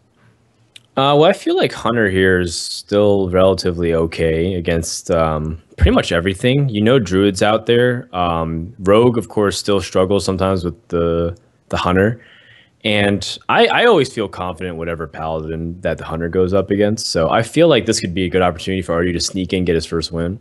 If your opponents are predicting that, then they'll go ahead and play the deck that they feel like is best against Hunter, so that way they can sneak that out too. But right now, I'm definitely leaning towards Nihilum. I like the fact that Hunter's still available here, and they give a lot of chances for Paladin, because that's my big thing. I just want the most chances for what they perceive to be the weakest deck here. I mean, it's you know, it's difficult to say what deck they might necessarily feel is weak here. I mean, RDU with the Paladin, we don't know what Warlock Silent Storm's playing. We don't know what Paladin Silent Storm's playing. Paladin is typically pretty weak to Rogue. It's one of the rough matchups because they do have the Blade Flurry tools to clear your board late, as well as good tempo tools to keep you from getting an early board presence.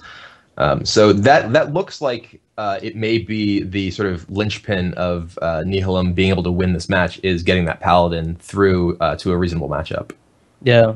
You're right, actually. Maybe the Warlock's not actually too bad. I mean, if you're facing off against a Zeus, say from Silent Storm, that's a really good matchup for Paladin, I'd say.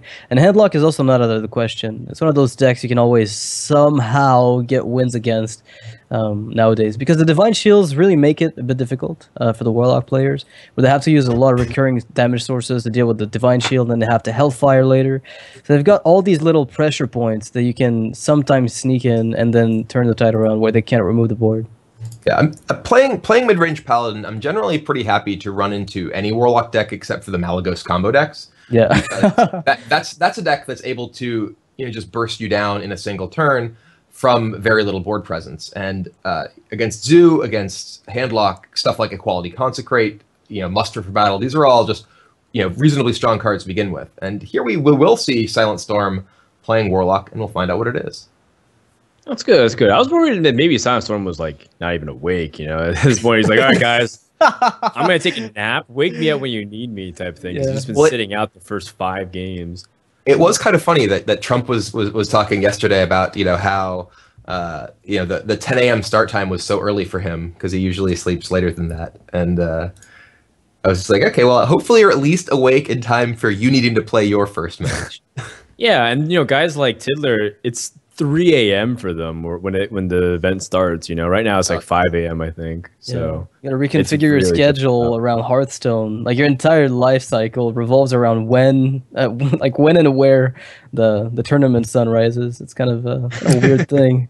It is really interesting, you know, seeing how many players are playing late in the night wherever they are. You know, I remember recording the first Challenge Stone deck building portion, and I was like, oh, it's almost midnight, and people are like, I've been awake for 20 hours already. Why are you complaining that it's almost midnight?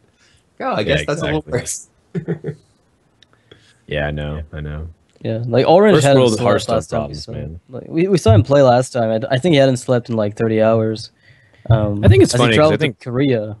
Yeah. I think it's funny because I think Hearthstone, like especially over the past 6 months, has like truly spoiled me because it's like, what do you mean I can't play Hearthstone in a tunnel when I disconnect for 5 seconds? It's like, Ferdinand, you should be focusing on driving on the road. You should be playing Hearthstone on your Android phone as you're driving on the highway. It's like, shut up, logic. I just want to play some cards. Kind of what happens. People just get really, in that mindset for card games. It changes people. Here we go into game number 6. We have Rogue versus the Warlock, and we don't know exactly what type of Warlock. Silent Storm's capable of playing all kinds of styles, from the aggressive Zoos to the Demon Locks. I haven't actually seen him play Handlock in a while, so maybe it'd be cool to see him bust that out. An old school style. So he's played it quite a bit. Oh yeah. He played a lot of Demon Lock. Silent Storm was known for innovating the first competitive version of Demon Lock that we got to see. I know Dark Wonix tried a little bit, but it was more of an OTK style. And Silent Storm was taking that and innovating even further with more board control aspects of it. Yeah, Dark Wonix played the Falcanon first, the Falcanon. Oh yeah. Oh, he did it to that. you. Oh, yeah. I remember that. And then Silent Storm played the sort of Mistress of Pain version that he won the ESL championship with. Yes. Zoo deck here is like for rogues. I think this is arguably the worst of the the Warlock matchups. But with that hand, I don't think it's undoable. Oh, this hand looks quite good. Yeah. It's substantial. The thing is, you often dump cards. So if and Warlock's gotten so good at fighting back on board with things like Implosion, and if you don't have the AoE, then you just start fighting at a big card deficit. But he even has ways to refill that too with like prep sprint. So this is great for Tice. Yeah, I mean, as far as cards you're looking for against minion heavy decks, having both backstab and SI and the coin to start the game is pretty much as much as you can ask for. But Silent Storm just drew Mal'Ganis, so yeah, I'm that's gonna be rough. Yeah, this is gonna be really tough to come back from. Is a tough card to beat. Actually, he has Sap, so he'll be good against Mal'Ganis. Yeah, but then he still has to kill it, right? Again, that's the big problem. It's killing Mal'Ganis once it comes out of Bane of Doom and finishes off one of your minions. Is it like ever something that's not Mal'Ganis or Blood Imp / like a 1-drop? I always feel like where's like Felguard and Dread Infernal? Yeah, and, where are those guys? Felguard actually comes out against me quite a bit. Okay, I've never seen it. Almost never. Felguard too. Yeah. I guess I just ignore the smaller I really feel like it's legendary or just bust. I mean, it's the sort of card that people remember when the huge, crazy, swingy things happen, and they sort of are like, oh, that's what happens all the time. It's like, that's not quite true. But the guy got, one day though, the first day I started playing Bane of Doom post-patch, my first 3 hits were 3 Mal'Ganises followed by 2 Illidan's and a Jiraxis. Like those first hits were glorious, but I can't say I've had like as good luck since. You've been playing the lottery, Noxious. Yeah, I don't know what I was doing that day. Yeah. What a waste of my time. All right. I feel like you're in a comfortable enough spot to prep sprint here. Even though you do generally want to fight back for the board, it's like you've seen that the deck slowed down a little bit, and you do have a Drake backstab. How often do you get a chance to sprint against Zoo too? Like normally they're pressuring you too much, so I'm liking it here. I mean, it does seem like establishing, getting to dig further into your deck. Ooh, he's going. I'm not sure about that. I'm not sure about the sprint. Oil? It feels like, yeah. Okay. He's oiling. Yeah, he is. It seems. Okay. Oil allows him. Look at his face. Look at Dice's face. He's like, oh. But that Bane of Doom is going to be so good. Yeah, this is going to be... Even if it wasn't, though, cards like Implosion feels like it makes it a little bit weaker against... What is it? What's in the box? Oh, my God. I'm pretty sure I told... Like, I'm not even surprised. I don't know why you guys are freaking out. Sure, casual comment about Mal'Ganis playing it cool, like it's just another day in Hearthstone. is that what's going to happen next turn, which is Knife Juggler Implosion with Mal'Ganis on board. Yeah, but it's gone. It's gonna he's gonna be Yeah, face tanked by the rogue. Oh, it's going to die. Oh. Rest in pepperoni, Mal'Ganis. But still, 9 damage. That's quite the job. Yeah. Now, what if it hits for 4? Do we just quit Hearthstone? What happens? Well, First I think Mal'Ganis, and now... 4? Oh my god. It's one of those games, guys. It's just one of those games. Like, This is kind of it. Yeah. You see Tice, you know, just sort of sitting back in his chair, like, really? Is this my life right now? Did I really start playing this a long time ago to get into situations like these?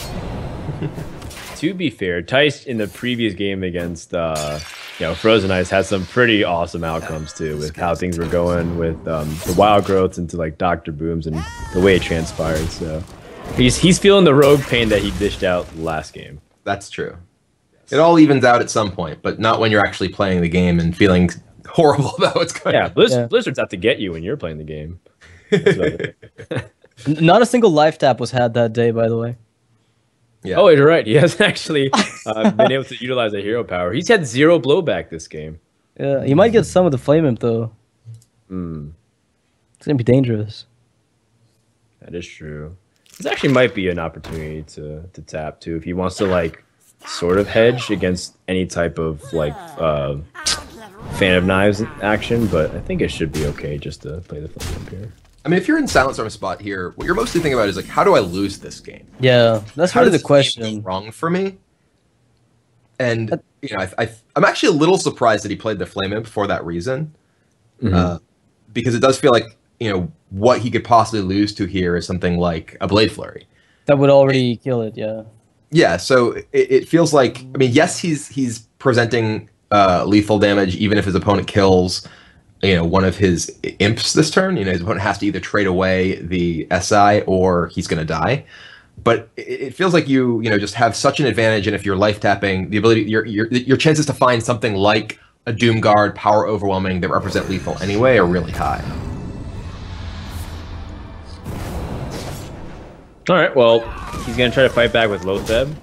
Man, removing those imps one by one. Yeah, having to kill an imp with a deadly poisoned up dagger is a miserable, miserable feeling. Oh, wow. Oof. Well, he's got effective lethal if he can just let this... He keep on the good job. He hits twice. Just hits twice. It's fine. Yeah. Twice to the face. Here we go. 1. Okay, never mind. Yes, Silent Storm's not the best Zoo player in the world. Yeah. But he's alright. He's pretty good. He's okay. Seriously, though, this doesn't seem like Tice is getting the win at all. All right, well, I mean, I think you still just go face now and put your opponent at dead to the death rattle of Leper Gnome. Yeah. Before Hailbot Blade Flurry, and then you regret everything you ever did in your life. Yeah. I suppose you could sprint just to see other cards in your deck if you're a masochist, but there's really nothing that can help him because he can't kill, right?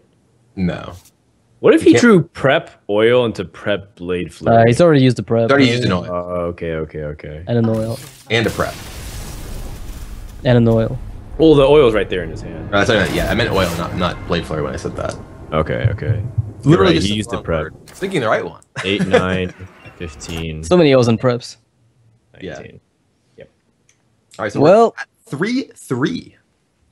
Yeah, I mean, it's kind of nice to see that this entire the entire league so far hasn't really been there haven't been any 6-1s. I think the closest we got like a 6-3 and a 3-6, one way and the other for two teams.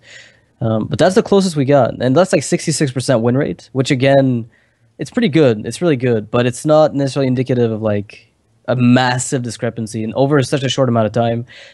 It'll be really maybe over the next few weeks when maybe that'll show up. But for now, it looks like every single time it's really close. Yeah, I'm definitely going to be curious to see how things shape out. Things like statistics over the course of the league, class win rates, team win rates, player win rates. I think there's playing best of 11s gives you a lot of data over time, and it'll be interesting to see how everything sort of pans out as the league progresses. Yeah, that's really what I'm kind of compiling the stats that I get just to see how it goes. And very often it seems like, and we've already talked about this, it's like one player gets a really bad streak of games with one deck that doesn't seem like it's doing too well against the lineup that the opponent might have when some bad luck also comes in. But very often it's not like the entire player, it's not even the player's fault, it feels sometimes. It's like the deck they've got doesn't really map to what they really needed, so they end up suffering for it. Yeah, I mean, deck selection is a team decision. You're joining together as a group, deciding what decks we're going to play and who's going to play them. Yeah. So if one player does poorly with a particular deck, it's not exclusively that player's fault. Do you guys have a shot caller in Value Town? Shot caller. And they have like a guy who says, "All right." Kibber plays carry, and Trump's there for the support. And I'm pretty sure that Dog's their jungler. But I'm actually usually more of a tank when I'm playing. Are you? Playing MOBAs, yeah. Playing that ETC Diablo. Sorry, I don't play any. Well, you mean I was you playing some heroes right before this, and I was playing some Muradin. So you play team brawlers, right? Yeah. Okay. Who says tanks? I believe it's hero brawlers is the term. Yeah, hero brawlers the official term. Yes. And if that's your first offense, the second will get you removed from the cast. Better believe it. It's true. What are we going with here? I'm still feeling like Hunter's a pretty good choice from Nihilum. Well, Rogue is okay too. Rogue is okay. I think Hunter got better now that Zoo's out, actually. If it's a mid-range. But Hunter's still pretty strong against Zoo, generally speaking. So we've seen every deck except for Silent Storm's Paladin and RDU's Hunter at this point. Is that correct? Yes. Yep. Did we see the Druid from Tiddler? Oh no, we haven't seen Tiddler's Druid yet. Yeah, we haven't seen his Druid yet, so that's another deck we're missing. It is much less sort of relevant as to the specific contents of a Druid deck these days. There aren't particularly different Druid decks nowadays. That's right. What's in the deck? I guess 2 Innervates, 2 Wild Growth, Shades, Ancient of Lores. I don't know. What would you put in a Druid deck? Yeah, probably like I put Meta Addict. I'd put Nozdormu in a Druid deck. Sue me. Oh, I've done that. Oh, how does it work for you? Usually I play Nozdormu and hope that my opponent ropes, because otherwise I'm going to lose that turn. I know, right? It seems like whenever I play it, I'm like, I hope you're AFK and alt tab. I literally, I was streaming with my Dragon Druid deck. I'm just like, okay, I hope this game is that I innervate out Nozdormu and my opponent went to the bathroom. Yeah, well, you gotta wait though, because if you play at a certain tempo, like you play at a certain pace, like you both play fast, then like he has to pay attention. But if you warm it up a little bit, Kibler, where you're taking your time, thinking he'll alt tab, and then that's what I do. That you've got to play the meta outside the meta. It's conditioning. You're metaing the meta, man. You gotta play to the player tendencies and everything. Just playing face on through your rope as much as you can to lose his attention. Right, so we finally do have Silent Storm's Paladin deck showing up here, and it is mid-range Paladin. Okay. It's a very awkward mid-range Paladin, but he's got double 4-drop, which is great. He actually has quadruple 4-drop. So yeah. He's gonna get to turn 7 with that to draw boom. He's good to go. He actually has the classic Paladin hand for 4-drops. Welcome to Arena. Just needs Consecration. Yeah. And then he's got Hammer of Wrath. Yeah. That's all you need, just the Hammer of Wrath. Blessing of Kings. Yeah. But, I mean, to be fair, True Silver is actually one of the better cards, and Pilot Shredder. All those 4-drops that he has in his hand are among the best cards against Rogue, because the True Silver champions allow you to remove the early opposing minions, so your opponent can't get a tempo advantage with saps and their removal spells. And then Piloted Shredder is difficult for the Rogue to actually keep off the board. So even though his hand is pretty glutted at the particular cost, they're among his best cards in the matchup. Okay. Yeah. True. Rogue also can usually take its time against the Paladin. Also really, true. Yeah, like it's got lots of time, especially with a zombie chow out. What's the rush? There really is no rush. Kick on some nice luau music, get yourselves a nice mojito, Tice. And when Blessing of Kings comes up, though, the panic mode enters. That's where it kind of starts. Music speeds up a little bit. And you don't take the zombie chow as a nice friend anymore. It's true. It's true. Oh wow! All right. Oh dear. Oh my God! Are you afraid of like the Harrison Jones? You might be, but is that enough of a deterrent to not just Just do it. It's really good ways to clear the board in the next couple turns too. Mm-hmm. Yeah, I mean, Assassin's Blade is so strong here. If your opponent doesn't have Harrison immediately, you're able to use it to kill the Zombie Chow, kill the Shredder, and even potentially set up a huge Blade Flurry in a later turn. I mean, I think what Tice is really thinking about here is, okay, well, what are my other plays? Because Assassin's Blade is obviously a super strong play if his opponent doesn't have Harrison, but is very dangerous if his opponent does. And I think he's wondering if he's able to set up a play that's safer, and if it's still anywhere close to as strong. He decides to go with Lothab. This is kind of setting up to where it's a bit awkward in theory if there's no Aldor Peacekeeper for your opponent, because he's got to use 6 damage on your Lothab, and it might pop the Shredder if you opt to not go with your weapon. But in this case, it's not really going to be any problem for Soundstorm.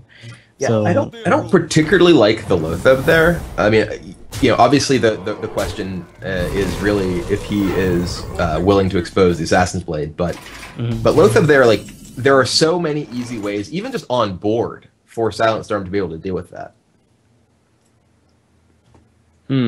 Well, he's still presented with the same awkward problem. Dilemma, I'd go Phase here. I'd play Assassin's Blade, maybe just punch Phase instead of Auto Barber, Tinkers. Or, like, you go for Auto Barber, Blade Flurry, or Tinker's Blade Flurry, pick your choice. It's so awful of a position to be in, honestly. I mean, now the Assassin's Blade, as the turns go on and there's more opposing minions in play, Assassin's Blade is also just getting worse. Yeah. Because you're taking more damage every turn your opponent is able to... and he's just a wiser man than I am. A much wiser man than I am. I'm a Hunter player at heart, I think. Man, I wonder if Tice is just hoping that Silent Storm will expose his Harrison just on his dagger or something at some point, which I wouldn't imagine is a likely thing that Silent Storm will do. Because I wonder if he ever plans on playing that Assassin's Blade at this point, Well, I mean, he's picked up some pretty decent cards for now. Things will get to start a little weird when Dr. Boom comes up. I know what you're saying, but at the same time, it's very difficult to make something like that call because Tice knows that it's very common to keep Harrison Jones in your opening hand. It's something that you really always want to keep against rogues, so you keep your options open. Assassin's Blade. Well, now he gets to finally control the board without taking too much. Oh, wow. Okay. All right. I mean, that's kind of a minion. Kind of kills. Yeah, I mean, Dr. Boom comes out here, so I guess he was hoping to maybe get that next turn, but it's fine. So this is where you top deck your second oil, then you sap Dr. Boom, you oil Auto Barber, go Phase 3 times, then you win. Is that it? Is that how it works? Yeah, that's how I play Hearthstone. Violence isn't the answer, Noxious, all the time. You gotta think through strategically, so that way you can skillfully hit the face and win. Yeah, I strategically click my opponent's face. I do. I strategically quick shot his face and draw another quick shot. I used my brain cells and calories in my fingers to do that. Yeah.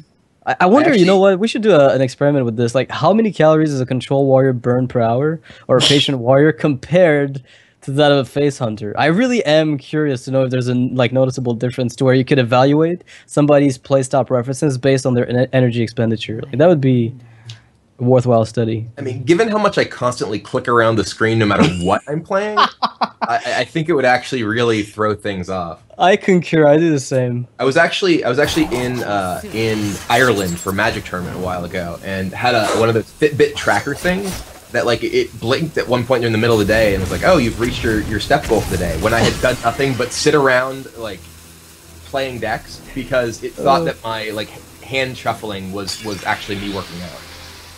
Oh man, I'm not sure about that punch to the boom. I would have sapped it almost and gone Face and then sprinted into another sap to restart the cycle and maybe. Then again, he's keeping sap for Tyrion, obviously, but okay. He's playing around Leon Heads and Tyrion, so that makes a lot of sense. Never mind. I'm obviously out of my head. I mean, it's always difficult to evaluate from the perspective of someone who can see has the full information here. But I mean, he is putting himself pretty low against just the opposing True Silver in play right now. Yeah. I mean, Paladin doesn't have very much burst damage, but there's already 4 in play, and Tice doesn't really have a great way to clear the board against a lot of different things. But Silent Storm does go for just the lay on hands. It finds Harrison Jones. Yep. That's pretty much should be able to catch at least one of the durability charges here on the weapon.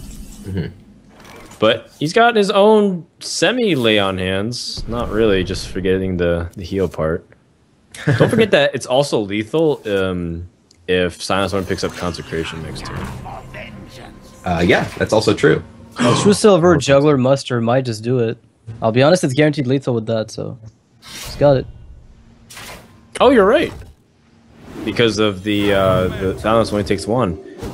Well met indeed. Team Celestial strikes back and goes up 4-3. It's been neck and neck. Neither team able to get a commanding lead in this series outside of the first 2 games by Life Coach.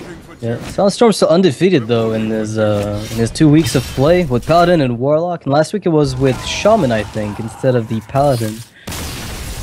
Yeah, Rogue is struggling a little bit here. Yeah. Kind of weird, actually. I remember RDU yesterday mentioning something about the fact that a perfectly played Rogue could never lose to a Paladin, or something along those lines. So maybe he's gonna have a little talk with Thies. But I think ultimately it boils down to the early game and how it panned out with the 4-drops, just really lining up perfectly.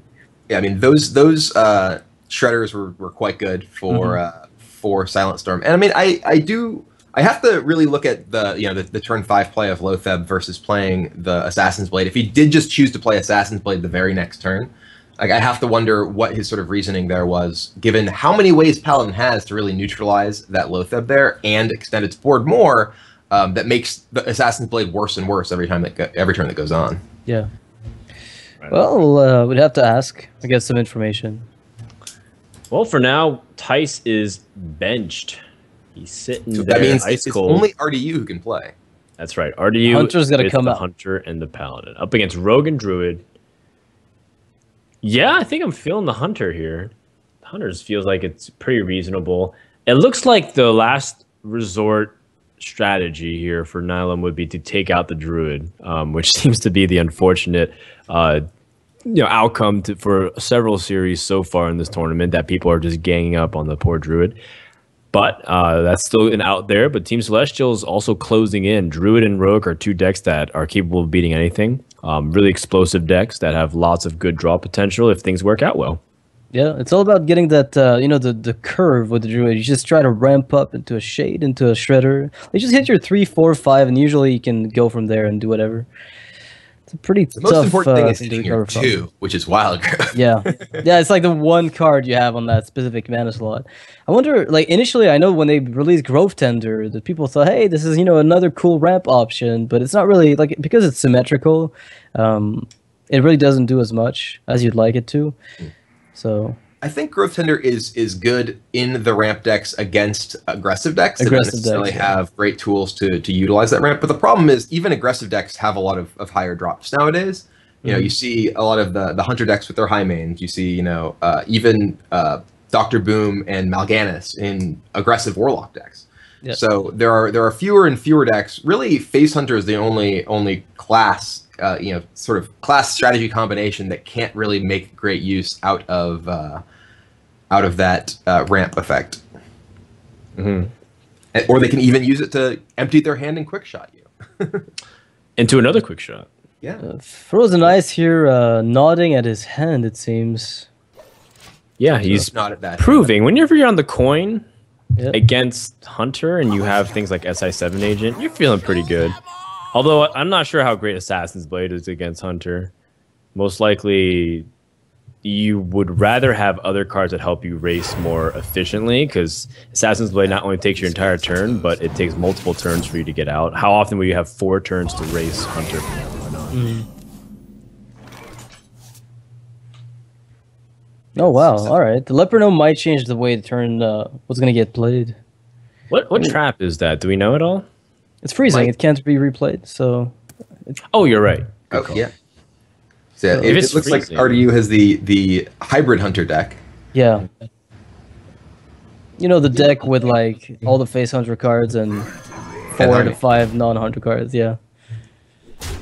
I mean, well, it pretty much is high main, right? Well, it's high main, Lotheb, and Shredder. are the sort of higher end cards. Yes. Well, and Freezing Trap is a little unique too, considering that you try to optimize damage per card in Face Hunter versus Freezing Trap is more of a tempo play. Freezing it's Trap kind of playing protect your minions from mostly. Reminds me of what you mentioned about recurring damage, right? When hybrid and mid-range become, they start playing bulkier minions. The point is to get the recurring damage in, and that's kind of what hybrid aims to do with the Freezing Traps. Oh yeah, exactly. You're looking to protect your minions from opposing stuff. I think that the mad scientists are particularly good in hybrid hunter because they are able to get a freezing trap, which is able to protect your early minions, which you're able to get early damage in from things like Lepronome or whatever else very effectively, which is quite important for a lot of your matchups. Yeah, absolutely. Well, here he's got a couple of options. One thing that you do have to consider is that you have a lot of weapon charges to be able to push out. And the flexibility about Hybrid Hunter is being able to be aggressive against decks that are slower than you, like much more aggressive, but also to slightly be defensive against also really aggressive decks too. And against Rogue, you're trying to be really aggressive. Yes. So I think I really like distributing out. I know some players might be thinking about, well, how do I set up hero powers over the next couple of turns, but there's really no smooth way to do that. Oh, that's quite nice here for RDU. It's a very, very... Ooh, Hufford? Oh. Still the worst of them, but then again, Frozen Ice can't kill it. Yeah. Kill the Leok? Yeah, well, he can if he's willing. Oh, he doesn't actually have the combo. His hand is really expensive here. Yeah, it's like the top end of a rogue hand. He could use that. What's that one card? The prep. That adventure where like all your cards cost 4 less. That card I liked a lot. That was awesome. Oh wow! Second sprint. The last card you want to see there. Yeah. Yeah. Actually, this is a really good outcome for RDU. If he gives it if Frozen Ice attacks, he gives his opponent an extra charge. If it's Snake Trap, he also risks triggering snakes. By attacking into Leok, so he's probably just gonna pass. And this is where things become scary. So you're in this interesting dilemma where you want to dump your hand so that quick shot can be more relevant to get its synergy, but you also want to see if you can balance the point of getting the extra charge on the bow, but then the longer you wait to attack the bow, do you actually have that many turns to get bow or weapon synergy in attacks? It's like all these questions of how much you can calculate damage over the next couple turns. I kind of like popping the Shredder, but... You said popping the Shredder? Yeah, because if you actually empty your entire hand, you can play Glaivezuka to buff... Missed face, man. Missed face. So you just replay the weapon full face with everything. Alright, well... Face is the only real thing you have to attack here because you have a lot of weapon charges and you have quick shot. Yeah, I mean, you have your Glaivezuka here. Like, you can't... I don't think you can afford to try and play a long game against an opponent who has so many cards in their hand. So you're forcing Freezing Trap to be less efficient than you'd like it to be, but it's still going to work out. Well, I mean, it's the thing is, if you pop that, you can maybe use Quick Shot to get rid of it. Yeah, You're using so much of your damage on your opposing minion. Yes, and what you're also getting to a point where they can very easily use removal to kill your guys, so you're not necessarily protecting them. That's what I get for playing Priest. 100%. Well, now a preparation does open up some options here for Frozen Ice. The question becomes, though, it's beyond just stabilization point. It's, can you convert things like your hand into a win? What are some of the key cards that you need to pick up here? And I think he needs to pick up some heal eventually. He's going to use this Eviscerate to try to stabilize, but he's going to be looking for his heal bots, his Farseers. The second prep was actually a pretty nice pickup. Being able to potentially enable bigger plays in his next few turns. He's gonna lose a card. Oh no. What if it's the heal bot? But he needed to do damage. Losing the heal bot would have really been travesty. Oh god. Oh my goodness. That is a gross draw. Okay. Into a second quick shot and we're lethal. Oh, that's close enough. Close. Do you just probably play it because you can? There's no reason to play it here because you can just hero power, I think. Yeah. Well, I guess Unless you you want say it. No. Yeah. You play it, I think, just because you can. Well, It's what gonna I mean, put what another does body playing on the versus board, not right? playing it entail? Like, if you play it, you're losing that possible damage if you draw another charge minion next turn. Like, because if he draws a Wolf Rider next turn or another Arcane Golem next turn, he wants to have Abusive Sergeant to go with that because it represents more damage. Okay, I was thinking like it would still be played on the creeper, and then he punches face, and I mean ultimately it's all about the heal bot. He still has to get a heal bot no matter what, and then also wipe your board. Oh yeah, I mean, I think there's like zero difference almost. I think it's time for a Vitality Totem to show up, guys. Yeah, that Shredder is gonna have to be MVP. It's time to do it. You Vitality can still prep Totem. sprint into that heal bot, right? It's still doable. Like it's not over, but Well, I mean, Funny thing is, Vitality Totem doesn't even actually save him because there's still damage in the hand. You can't get rid of this Haunted Creeper without sap. And it's like you said, it's like what Kibler said. The Abusive Sergeant gives him more options for chargers or minions that stick. Also, it complicates things because Frozen's like, well, he has one card in hand. What can it be? he still can't. I lied actually. He's still off mana for the heal bot, so you'd have to find a way to draw. Does he play Farseer maybe? Yeah, that's like the one card that might do it. Right. Hunter does it. Pressures the rogue out of the game. Yeah, RD with his win must be feeling pretty happy about that. tied that back was a up sigh of 4-4. And also an interesting trend is that Tice and Frozen Ice both have lost 3 games so far today, and it seems specifically like the Rogues are struggling. Both these guys are not able to get the wins with the Rogues. Tice did end up losing with Druid, but the point is being that it seems like Rogue not being able to exit out early and might come down to who can get the Rogue wins. Well, there's a Druid left on Celestial side, right? So that's already something that's a bit maybe more difficult to pull off. We've seen Druid struggle a little bit recently, so maybe Tiller is going to be the crucible for the entire Celestial team. Because against Paladin, Druid, it's like a toss. I guess it's like a coin toss very often. So RD could get it. I'm anticipating Rogue coming out once again for Frozen Ice.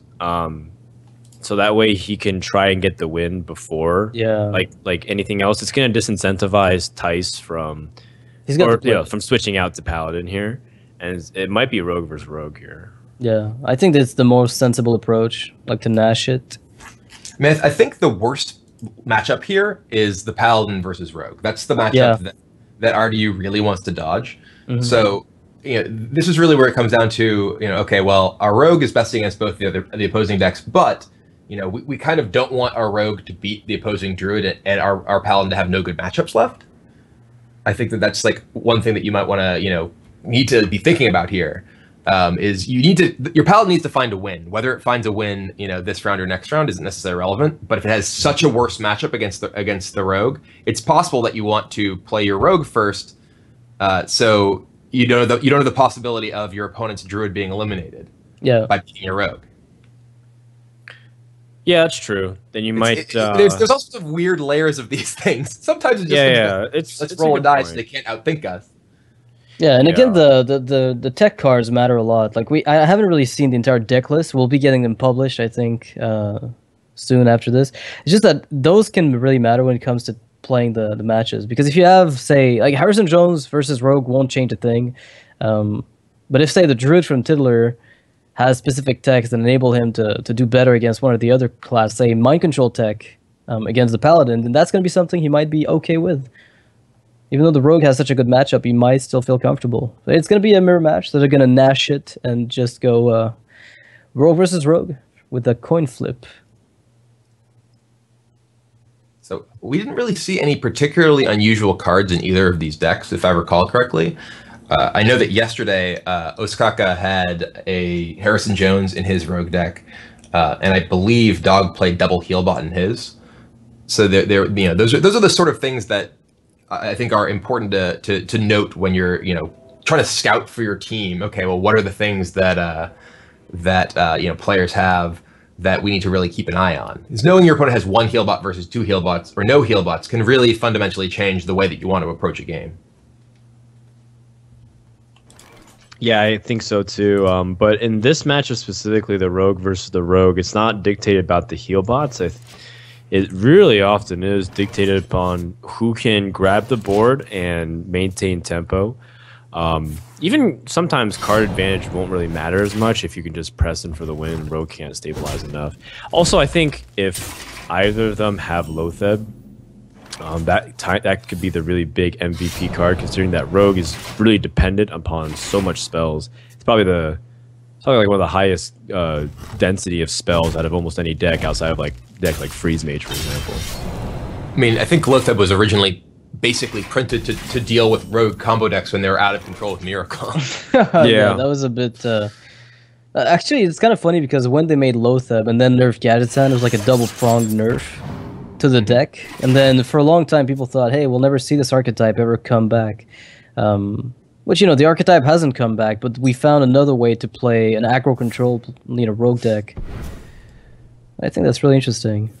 Yeah, and even to be fair, the last iteration of Miracle wasn't truly a Miracle. It was more like tempo, yeah. Yeah, it was more like just like a combo deck, and that's kind of what it was, because before in the past it was truly Miracle, or you'd need to rely on everything with like the Aura, because you played Acolytes, not Farseers, and yeah, you just drew as much as you could, and then it became more of a. I play Violet Teachers, and I play Farseers, and I play all sorts of little tempo cards to give me the edge.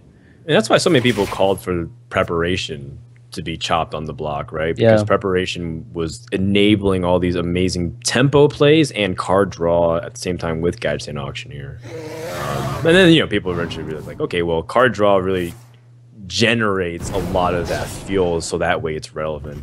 Yeah. And Sprint wasn't played, so it's good to see that at least we got a new card engine that was around but never saw any play. All right, back to the game, though. The Azure-Drake backstab attack was pretty cool, and I think the same might happen on the other side. I'm going to see exactly the same thing come out. The true mirror match. Yeah. Yeah, one person did get to sprint, though, and the other one didn't. And that might start favoring Frozen Ice if he can start commandingly grab tempo.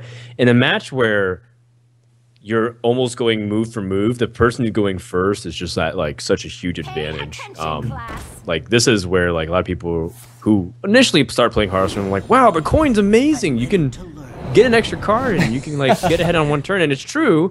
But what if you get the coin every turn? It's like this is kind of the example where you're going ahead of your opponent. At best, they can just respond. Well, they get one turn because of the coin. They do something before you do. Yeah, exactly. And if you're able to snowball that advantage that you gain from that, it's one thing. But if your opponent is able to, just react to what you do with the same basic play, which is exactly what we saw here, was the player who coined got a very strong tempo play that took out their opening banner. I mean, the South Sea Deckhand's a pretty important card in this matchup because it'll enable that turn where you really want to get the burst going. I think it's one of the most... it's a card that some people ended up cutting from their Oil Rogue decks at some point, but it came back full swing. Like, once people realize, hey, it's kind of cool to have that one turn kill option. It's like if patrons cut Frothlings to play, I don't know, the eggs, the one-mana Whelp eggs, or Nerubian eggs. You're like, okay, I mean, sure, it's kind of cute, but ultimately, I still want the opportunity to one-shot you. I mean, it adds a totally different dimension to what the deck is capable of doing, and forces your opponent to play around it. And if your opponent knows that you don't have it, they can make very, very different plays than if they even fear you do. And we're seeing right here one of the reasons that that the Shredder is so strong from any deck against Rogue. Here it is in the Rogue Mirror, where it's like, okay, well, I don't really have any clean way to ensure that I'm getting this off the board.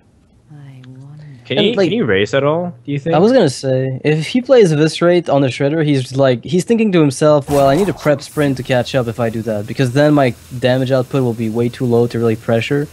And that would be done with Antique Healbot. So it's either he's gonna play, slower game and give his opponent the opportunity to respond again, or he's just gonna push for the damage and race, which I think might be just the correct approach. I like that. I mean, he has so much damage in hand with the South Sea double Eviscerate and the oil. But here is Lotheb, which makes the racing situation... The math changed a little bit. Yeah, it changes significantly considering that he can load the board and push from this point on. It's really scary. Yeah, there's no Tinkers, but he doesn't need it, and he's got the heal bot in case Thijs goes all in. But the Blade Flurry is still, you know, a pretty good card for Thijs. He's just going to be taking a ton of damage before he can really do anything with it. Oh, man. Yeah, that hurts. Hold on. Oh? I think if he equips his Deadly Poison, his opponent can't kill him. Oh, he's heal bot. Never mind. Yeah. Oh, man. I was thinking, like, if he equipped Deadly Poison here and then went for the full combo next turn, I think he could just kill his opponent straight up. Well, let's assume from 26. Like, what have you got? You got... Well, he's going to have 12 damage from the Deadly Poison and the Blade Flurry on the oil, and then he'll have 5 from the deckhand. So that's 17 plus an Eviscerate would be 21. He can't fit in the second Eviscerate. Yeah, that's the problem. He's a tiny bit of mana short. If he picks up a prep next turn, that'd be like... Right.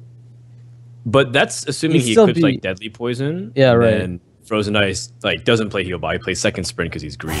Yeah. That's a big assumption. I mean, you still have to set up the dagger though, because you know you're gonna have to Blade Flurry anyway. So you still are forced to play this dagger. Yes. But oh man, if Frozen Ice auto calls the sprint, which I can't imagine he wants to, considering that he understands that his opponent is holding a lot of spells right now and like chose to equip Deadly Poison. It's also almost a big tell. Well, Thijs also didn't attack a minion. You know, like if Thijs was to play a slower game, you know, like he potentially would attack a minion here, and Frozen Ice has to be afraid of, okay, well, what are the implications of that? Yes, exactly. Very good point. So with that in mind, even though Frozen Ice won't be mana efficient, dropping the heal bot. Oh my goodness! Thijs is relieved here. Wow, and yeah. This is Thijs just staring at a win that he thought he wasn't gonna get. He just literally grabbed his head and rubbed his hands all over his face like this is redemption. You know, Frozen Ice is gonna... I'm surprised Frozen Ice did this, knowing that if there was a Shredder or even a Lotheb in Thijs' hand, he would have come down last turn. Yeah, I mean, he knew that his hand is literally just all spells, basically. Yeah, so. His opponent needs to have precisely these 4 cards for exact mana. This has to happen exactly. Yeah, you're right. So you can't blame Frozen Ice. I don't think anything out of the Shredder can come. He could even just have Eviscerate, not Blade Flurry here. Yeah, it doesn't need Blade Flurry really at this point, but... True. Yeah, that's actually a good point as well.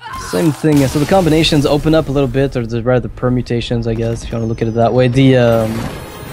The game that Thijs got here was not one that most of the time maybe he feels like he would have gotten. Like if you're shown Frozen Ice's hand as Thijs, you think to yourself, there's no way I'm not playing this heal bot, but okay, man, well played. That was, I mean, that was definitely... Thijs saw his way to win the game, which was to try to set up, you know, lethal on the following turn if his opponent couldn't heal. And Frozen Ice didn't respect that. He didn't play around it, and Thijs ended up pulling it out. All right, so that gives Nihilum the best chance to win here from their point of view. The Paladin gets 2 chances. I imagine Frozen Ice would have to... Oh, wait, is he benched, actually? Did he lose with his Rogue last time? Yeah, he lost Rogue against Hunter from RDU. Yeah, so actually he's benched now. So Tiddler's forced to bring out Druid, isn't he? And Paladin versus Druid is pretty much the matchup RDU wanted to get, as opposed to getting the Rogue. Well, at this point he has to play against both of them. So I believe game score counts for tiebreakers eventually. So it is good that he's getting a better matchup immediately. But as far as winning this actual match, he needs to take down both the Druid and the Rogue. So. Does he? Or rather, no. Sorry. I had that messed up the other way. I was thinking the other way. That they okay. It's all right. It's all right, Kibler. We'll get to it. So basically, Paladin wins against either of these, would secure the match. But because Frozen Ice is actually benched, then the Druid has to come out from Diddler, and I don't know if that's what he wants to see. Yeah, I don't know if that's what he wants to see either. But they have to do this eventually. The score does matter though, so. if they could pick the order that they would send the decks out, it most likely would be Rogue first, then the Druid. So that way they can optimize the score to be 6-5 if it's not in their favor, and they have their tiebreaker score as high as possible. So this is where the bench will once again be influential. And you never know, because as we mentioned at the very beginning of the show, and for anybody who is unfamiliar with the league, the tie-breaking score will determine placings, which ultimately set for the playoffs, because this is a league for $250,000. It's a lot on the line.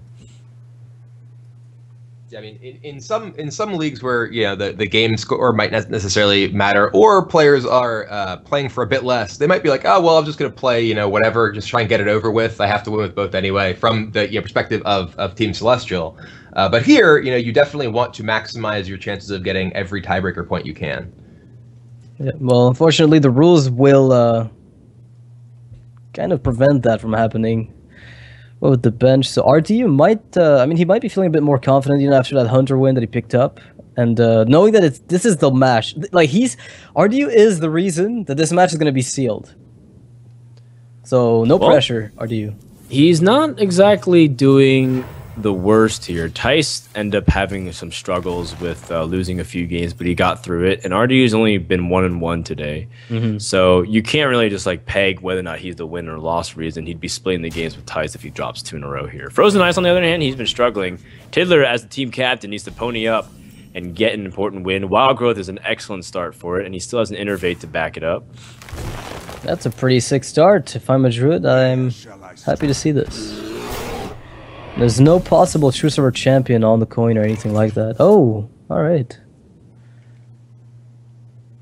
That's great. Minibot is so hard to deal with. So annoying. Yeah. To the point of anger.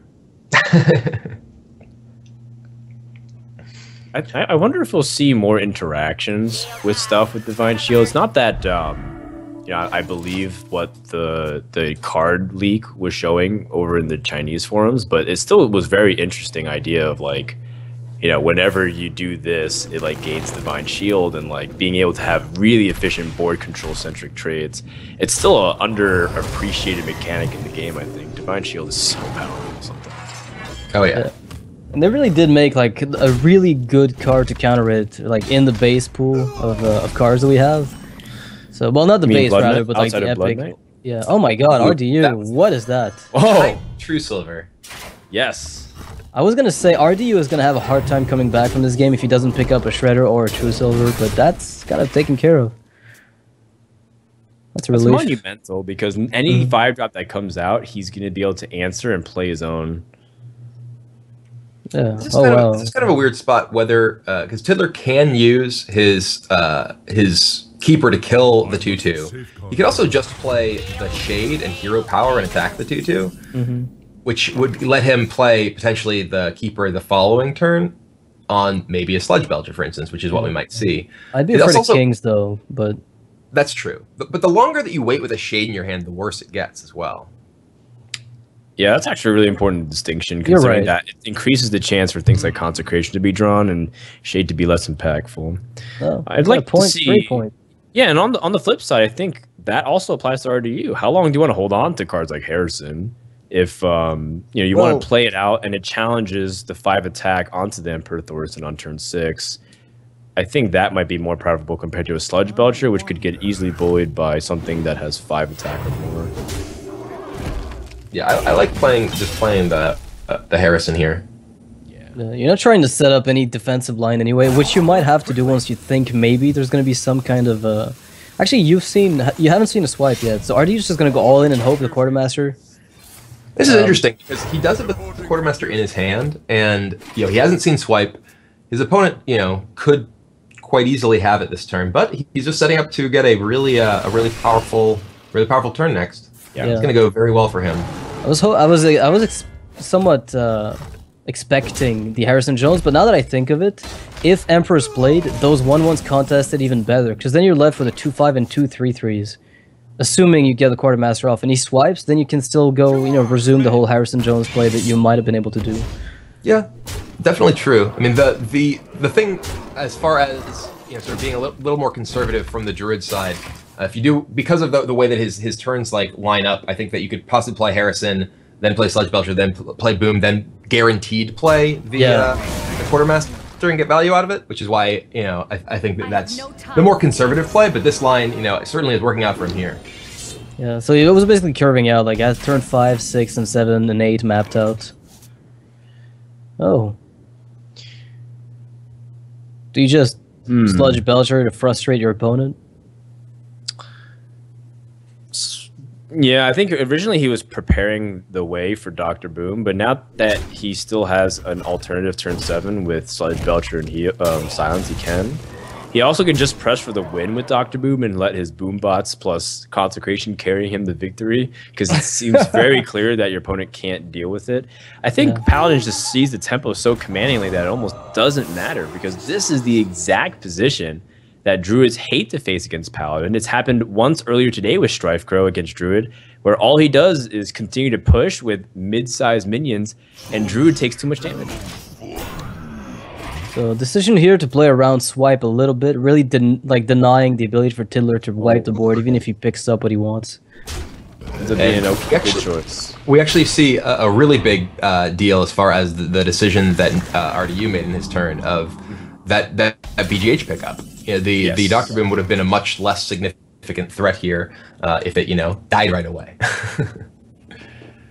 No, man. Now, I think Dr. Boom is still pretty good here. Excellent. Well, and you I'm not saying last turn, not still here, but I'm saying last turn there, you know. Right. Yeah. Okay. Right. If it had just died to BGH and hadn't actually developed anything else, it would have been. This is beautiful. Look at this. On the left, you've got Dr. Boom and his cronies. On the right, you've got the Quartermaster and his cronies. And in the middle, the slime just kind of not knowing what the hell he's doing. The offering of peace from both sides. It is the peace treaty. Okay. This is a team event and a team game. We've got, you know, the team on the left. Dr. Boom, That's right. The captain. I think it's a symbolic version of how the rap battle should look at. You know, they have Dr. Boom's got him and his Boombot crew, and you got the Silverhand recruits and their posse together. It's a good clash face off. Yeah. The loser of this battle is the Druid, because he just has to sit here.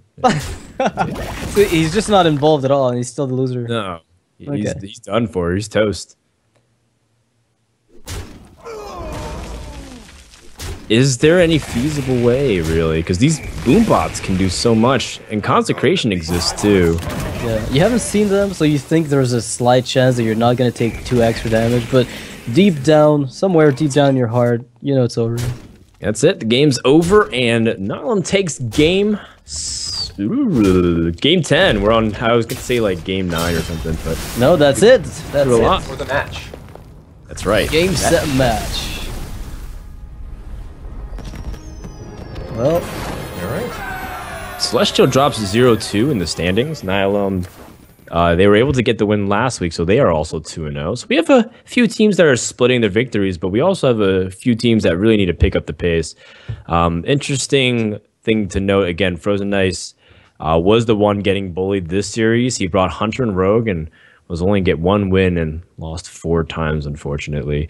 yeah. The overall standings, as so, Nihilum will be updated to be 2-0. They joined the Forsen Boys as the only 2 teams to currently be undefeated overall. Team Celestial and Temple Storm were also the 2 teams without a win, and we have a bunch of split there. But look, Valley Town and Team Archon just tied up there in 3rd place. Yeah, and then Cloud9 gets a really important win today as well. Yeah.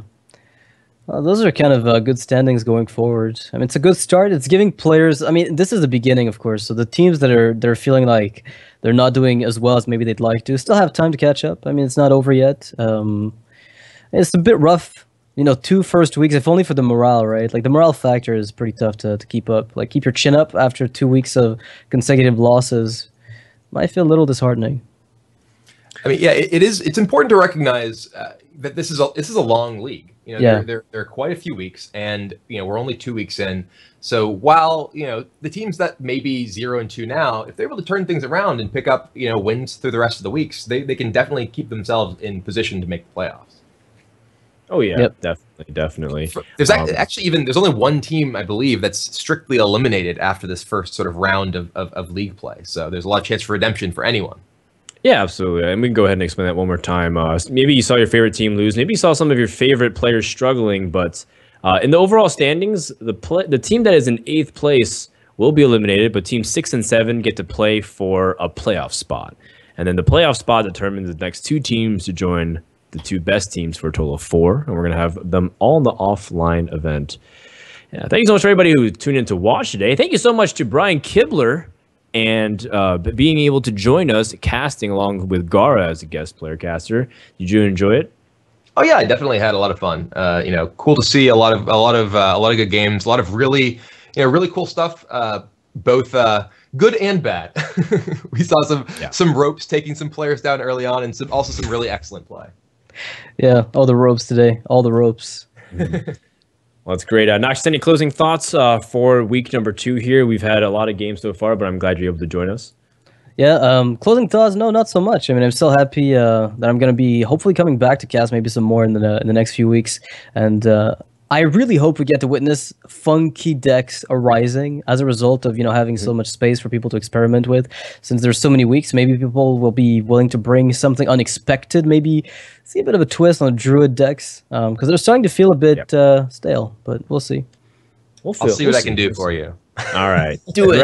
Dragon Druid confirmed for next week. Speaking of which, guys, make sure to tune in next week. We started once again on Wednesday at 10 a.m. Pacific here on Amaz's channel. We want to give also a shout out to some of the people that make this possible. Alpha Draft is giving you an opportunity to do fantasy Hearthstone based off of the ATLC performance. So just go to alphadraft.com. They have a lot of money in prize, over 300 grand. So you can check that out again at alphadraft.com. Also, if you're curious about deck lists, Archon will post it on their team website. If you want to check out everything about the league as a whole, you can go to teamarchon.com/league.